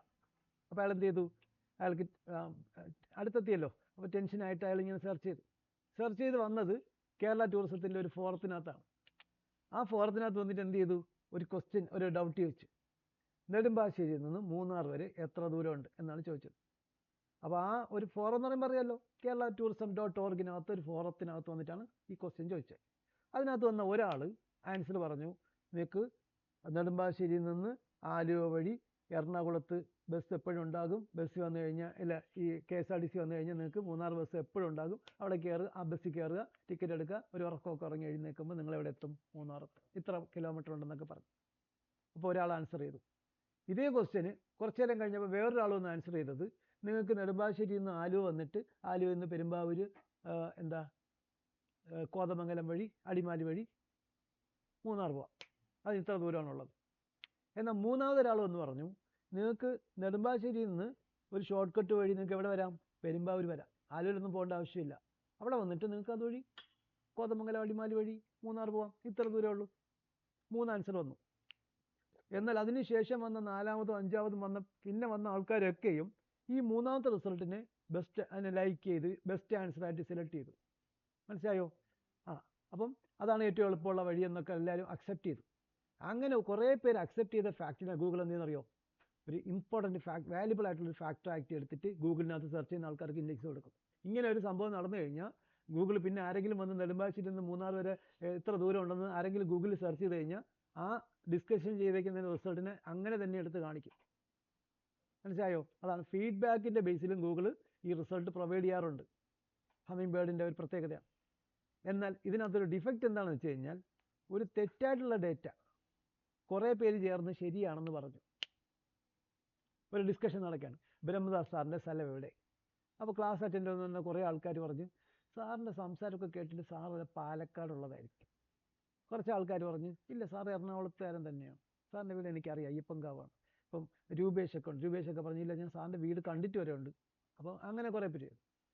അപ്പം പക്ഷേ എൻ്റെ വീട് ഇവിടെ അല്ല എന്നുള്ളത് ഒരു ഫാക്റ്റ് ആണെങ്കിൽ കൂടെയും ഒരുപാട് പേര് അക്സെപ്റ്റ് ചെയ്തേക്കുന്നത് എന്താണ്, എറണാകുളത്താണെന്ന് അക്സെപ്റ്റ് ചെയ്തേക്കുന്നതുകൊണ്ട് പിന്നെ ഗൂഗിളിൽ സെർച്ച് ചെയ്യുകയാണെങ്കിൽ എൻ്റെ സ്ഥലം എറണാകുളം എന്ന് കാണിക്കും. അങ്ങനെ തെറ്റായിട്ടുള്ള ഡാറ്റ ആണെങ്കിലും ഒരുപാട് ആൾക്കാർ ശരിയാണെന്ന് പറഞ്ഞു കഴിഞ്ഞാൽ ഫീഡ്ബാക്കിൻ്റെ ബേസിൽ ഗൂഗിൾ എന്ത് ചെയ്യും, ഇതാണ് ഇമ്പോർട്ടൻ്റ് എന്ന് കാണിക്കും. ഇത് ഒരുപാട് കേസ് സ്റ്റഡി ഉണ്ട് കേട്ടോ. ഡാനി സുലൈവൻ എന്ന് പറഞ്ഞൊരു ഇൻഡസ്ട്രി ലീഡറുണ്ട്, SEOയുടെ തലപ്പത്തുള്ള ആൾക്കാരിൽ ഒരാളാണ്. ശരിക്കും ഡാനി സുലൈവനെ പറ്റി പറയുകയാണെങ്കിൽ ഗൂഗിളിൽ ഉണ്ടായിരുന്ന മാർക്കറ്റ്സ് പോകുമ്പോൾ അതിന് പകരമായിട്ട് വരാൻ സാധ്യത ഉണ്ടായിരുന്നെന്ന് വിചാരിച്ചിരുന്ന ലോകത്തുള്ള സർവ്വ SEOമാരും വിചാരിച്ചിരുന്ന ഒരാളാണ് ഡാനി സുലൈവൻ. ശരിക്കും എന്തിനും മാർക്കറ്റ്സ് തന്നെ ഇടയ്ക്കിടയ്ക്ക് പല വീഡിയോകളിലും നിങ്ങൾ കുറേ കാര്യങ്ങളൊക്കെ പറഞ്ഞു തന്നിട്ട് അവസാനം പറഞ്ഞു നിങ്ങൾക്ക് ഇതിനെക്കുറിച്ച് കൂടുതൽ ഡീറ്റെയിൽസ് അറിയാനായിട്ട് ഡാനി സുലൈവനെ പോലെയുള്ള ഇൻഡസ്ട്രിയൽ ലീഡേഴ്സിൻ്റെ ബ്ലോഗൊക്കെ വായിച്ചാൽ മതി എന്ന് പറയാറുണ്ട്. മാർക്കറ്റ്സ് തന്നെ പറയാറുണ്ട്. അങ്ങനെ ഇങ്ങനെ പുകഴ്ത്തി പറയുന്നുണ്ട്. ഒരുപാട് ആൾക്കാർ വിചാരിച്ചിരുന്നത് മാർക്കറ്റ്സ് എപ്പോഴെങ്കിലും ആ സ്ഥാനത്ത് നിന്ന് മാറിക്കഴിഞ്ഞാൽ പകരം ഡാനി സുലൈവൻ ആയിരിക്കും വെസ്പാം ടീമിൻ്റെ ഹെഡും അവിടെ ഗൂഗിളിൻ്റെ SEO ആണെന്നൊക്കെ വിചാരിച്ചിരുന്നത്. പക്ഷേ ഡാനി സുലൈവന് വേറെ കമ്പനിയൊക്കെ ഉണ്ട്. എന്നാൽ ഈ ഡാനി സുലൈവൻ മോസിനകത്ത് വന്നിട്ട് ഒരു ആർട്ടിക്കിൾ എഴുതിയിട്ടുണ്ട്. ഒരു വൈറ്റ് ബോർഡ് ഫ്രൈഡേ എന്ന് പറഞ്ഞൊരു വീഡിയോ ഉണ്ട്. എല്ലാ ഫ്രൈഡേയിലും മോസിനകത്ത് അതുണ്ടാവും. റാൻ ഫിസ്കിനായിരിക്കും മിക്കവാറും അത് നടത്തുക. moz.com എന്ന വെബ്സൈറ്റ് നിങ്ങൾ കണ്ടിട്ടുണ്ടാവുമല്ലോ. ലോകത്തെ ഏറ്റവും വലിയ SEO കമ്മ്യൂണിറ്റി ആണെന്നൊക്കെ ഞാൻ പറഞ്ഞിട്ടില്ലേ. ആ കമ്മ്യൂണിറ്റി വെബ്സൈറ്റിനകത്ത് ഡാനി സുലൈവൻ എപ്പോഴോ വന്നൊരു ബ്ലോഗ് പോസ്റ്റ് എഴുതിയിട്ടുണ്ടായിരുന്നു. അത് വളരെ ഫേമസ് ആയി. വൈറ്റ് ബോർഡ് ഫ്രൈഡേ വീഡിയോ ചെയ്തത്, ഒരു പ്രാവശ്യത്തെ whiteboard Friday video Danny Sullivan ചെയ്തിട്ടുണ്ട്. ഭയങ്കര ഫേമസ് ആയപ്പം ഒരുപാട് ആൾക്കാർ വിചാരിച്ചിരിക്കുന്നത് ഡാനി സുലൈവൻ ബിലോങ്സ് ടു moz.com എന്നാണ്. അപ്പം ഇതൊരു ഡിസ്കഷനായിട്ട് ഒരിക്കൽ വന്നു. കാരണം ഒരുപാട് ആൾക്കാരുടെ മനസ്സിൽ കിടക്കുന്നത് ഇദ്ദേഹം മോസിൻ്റെ ഭാഗമാണെന്നാണ്. അപ്പം ഗൂഗിളിനകത്ത് ഡാനി സുലൈവൻ ഏത് കമ്പനിയുടെ ആളാണെന്ന് ചോദിച്ചു കഴിഞ്ഞാൽ ഗൂഗിൾ എന്ത് കാണിക്കും, മോസ് എന്ന് കാണിക്കുമായിരുന്നു. കുറേ നാൾ കാണിക്കുമായിരുന്നു. ഡാനി സുലൈവൻ തന്നെ ഒരുപാട് കഷ്ടപ്പെട്ടായിരിക്കും അവസാനം അത് മാറ്റിയത്. ശരിക്കും അവർ മാർക്കറ്റിംഗ് ലാൻഡ് എന്ന് പറഞ്ഞൊരു കമ്പനി ഉണ്ട്, മാർക്കറ്റിംഗ് ലാൻഡ്, അതിൻ്റെ ഭാഗമാണ്. അതിൻ്റെ ചീഫ് എഡിറ്ററും അവരുടെ തന്നെ സെർച്ച് എഞ്ചിൻ ലാൻഡ് എന്ന് പറഞ്ഞൊരു സ്ഥലമുണ്ട്, ഒരു സൈറ്റ് ഉണ്ട്. അതൊക്കെ ചേർന്നാണ് പോകുന്നത്. എനിക്ക് തോന്നുന്നു ഡാനി സുലൈവൻ കൂടുതൽ കോൺട്രിബ്യൂഷൻ നടത്താറുള്ളത് ലിങ്ക്ഡിൻ എന്നുള്ള കമ്പനിക്ക് വേണ്ടിയിട്ടായിരിക്കും. ഗൂഗിളിലോട്ട് പോയില്ല. ഗൂഗിളിന് മാർക്കറ്റ്സ് അവിടെ നിന്ന് ലീവ് എടുത്ത് പോയിട്ട് പിന്നെ വരാതായപ്പോൾ പുള്ളി ഇപ്പം ഞാൻ പറഞ്ഞില്ലേ ഗവൺമെൻറ് സെക്ടറിലോട്ട് പോയിട്ടുണ്ട്. US ഡിജിറ്റലിൻ്റെ ഇതാണ് ഇപ്പം മറ്റേ ഡൊണാൾഡ് ട്രംപുമായിട്ടൊക്കെ ചേർന്ന് മീറ്റിങ്ങിലൊക്കെ ആയിരിക്കും. US ഡിജിറ്റലിൻ്റെ ഹെഡായിരുന്നു ഇടയ്ക്ക് വരെ. ഇപ്പം മന്ത്രിസഭയൊക്കെ മാറുമെന്നറിയത്തില്ല. അപ്പം ഗൂഗിൾ പോലുള്ള വലിയ പ്രൈവറ്റ് കമ്പനിയിൽ നിന്ന് മാറി ഗവൺമെൻറ് സെക്ടറിലോട്ട് പോയതാണ്. അതിന് പകരം പിന്നെ വന്നത് ജോൺ മുള്ളർ എന്ന് പറഞ്ഞൊരാളാണ്. അയാളുടെ ബ്ലോഗ് ഞാൻ ഒരു 2011-12 കാലഘട്ടത്തിലൊക്കെ ഞാൻ ഒരുപാട് അയാളുടെ ബ്ലോഗുകൾ വായിച്ചിട്ടുണ്ട്. ഇത്രയും ഗൂഗിളിനെ എതിർത്ത് പറയുക, ക്രിട്ടിസൈസ് ചെയ്യുന്ന ഒരാളിനെ ഞാൻ കണ്ടിട്ടേ ഇല്ല. അയാളുടെ എല്ലാ ബ്ലോഗിനകത്തും ഗൂഗിളിനെ എങ്ങനെ ക്രിട്ടിസൈസ് വലിച്ചു കീറി ഒട്ടിക്കുക എന്ന് പറഞ്ഞ രീതിയിലാണ് അയാൾ എഴുതിയിരുന്നത്. പക്ഷേ എന്താണ് സംഭവിച്ചെന്ന് ഒരു പിടുത്തം കിട്ടില്ല. അത്രയും വലിച്ചു കീറി ഒട്ടിച്ച ആളിനെ ക്രിട്ടിസൈസ് ചെയ്യുന്ന ഒരാളിനെ ഗൂഗിള് അവരുടെ വെബ്സൈൻ ടീമിനകത്തും ഇപ്പം നേരത്തെ മാർക്കറ്റ്സ് എന്തൊക്കെയാണ് വീഡിയോ വഴി ചെയ്തുകൊണ്ടിരുന്നത് അതൊക്കെ ഇപ്പം ചെയ്യണത് അതിൽ കൂടെ പ്രായമുള്ള ആളാണ് കേട്ടോ, ജോൺ മുള്ളർ എന്ന് പറഞ്ഞ ആളാണ്. എന്താണ് സംഭവിച്ചിരിക്കണമെന്ന് അറിഞ്ഞുകൂടാ. ഓക്കെ, തിരിച്ചു വരാം. അപ്പം നമ്മൾ പറഞ്ഞുകൊണ്ടിരുന്നത് എവിടെ പറഞ്ഞുകൊണ്ടിരുന്നത് പോയി ഫീഡ്ബാക്ക് ബേസ് ചെയ്തിരിക്കുന്ന കാര്യത്തിൻ്റെ ഉദാഹരണമാണ് പറഞ്ഞത്. അപ്പോൾ നമുക്ക് ഹമ്മിങ് ബേർഡ് ആൽഗോരിതം അപ്ഡേറ്റ് ഇത്രയേ പറഞ്ഞാൽ മതി. ഹമ്മിങ് ബേർഡ് ആൽഗോരിതം അപ്ഡേറ്റിൻ്റെ പ്രത്യേകത സ്പീഡ് ആൻഡ് ആക്യുറസിക്ക് കൊടുത്ത അപ്ഡേറ്റ് ആണ്. സിമാൻറ്റിക് സെർച്ച്, സ്പെല്ലിംഗ് തെറ്റിപ്പോയത് നേരത്തെ അംബരീഷാണ്, വളരെ നന്ദി. സ്പെല്ലിംഗ് എനിക്ക് ഞാൻ SYSI എന്നൊക്കെ അടിച്ചപ്പോൾ സെമാൻറ്റിക് ആണ്, SE ആണ് കേട്ടോ, സെമാൻറ്റിക്. സെമാൻറ്റിക്സ് എന്ന് പറഞ്ഞൊരു ശാസ്ത്ര ഏരിയ തന്നെ ഉണ്ട്. ഈ വാക്കുകളുടെ ഡിഫറെൻ്റ് അർത്ഥം വെച്ചൊക്കെ പഠിക്കുന്ന, ഇൻറ്റൻറ്റ് മനസ്സിലാക്കാനൊക്കെ ഉപയോഗിക്കുന്ന എന്തോ ഒരു സ്റ്റഡി ഏരിയ. അത് ഇതുമായിട്ട് കണക്റ്റഡ് ആണ്. ഒരാൾ സെർച്ച് ചെയ്യുമ്പം അവരുടെ ഇൻറ്റൻഷൻ എന്താണെന്ന് മനസ്സിലാക്കി റിസൾട്ട് ഗൂഗിൾ കൊടുക്കുമെന്നാണ് പറയപ്പെടുന്നത്. അവരുടെ സിറ്റുവേഷൻ അനുസരിച്ചോ അവരുദ്ദേശ ലക്ഷ്യം.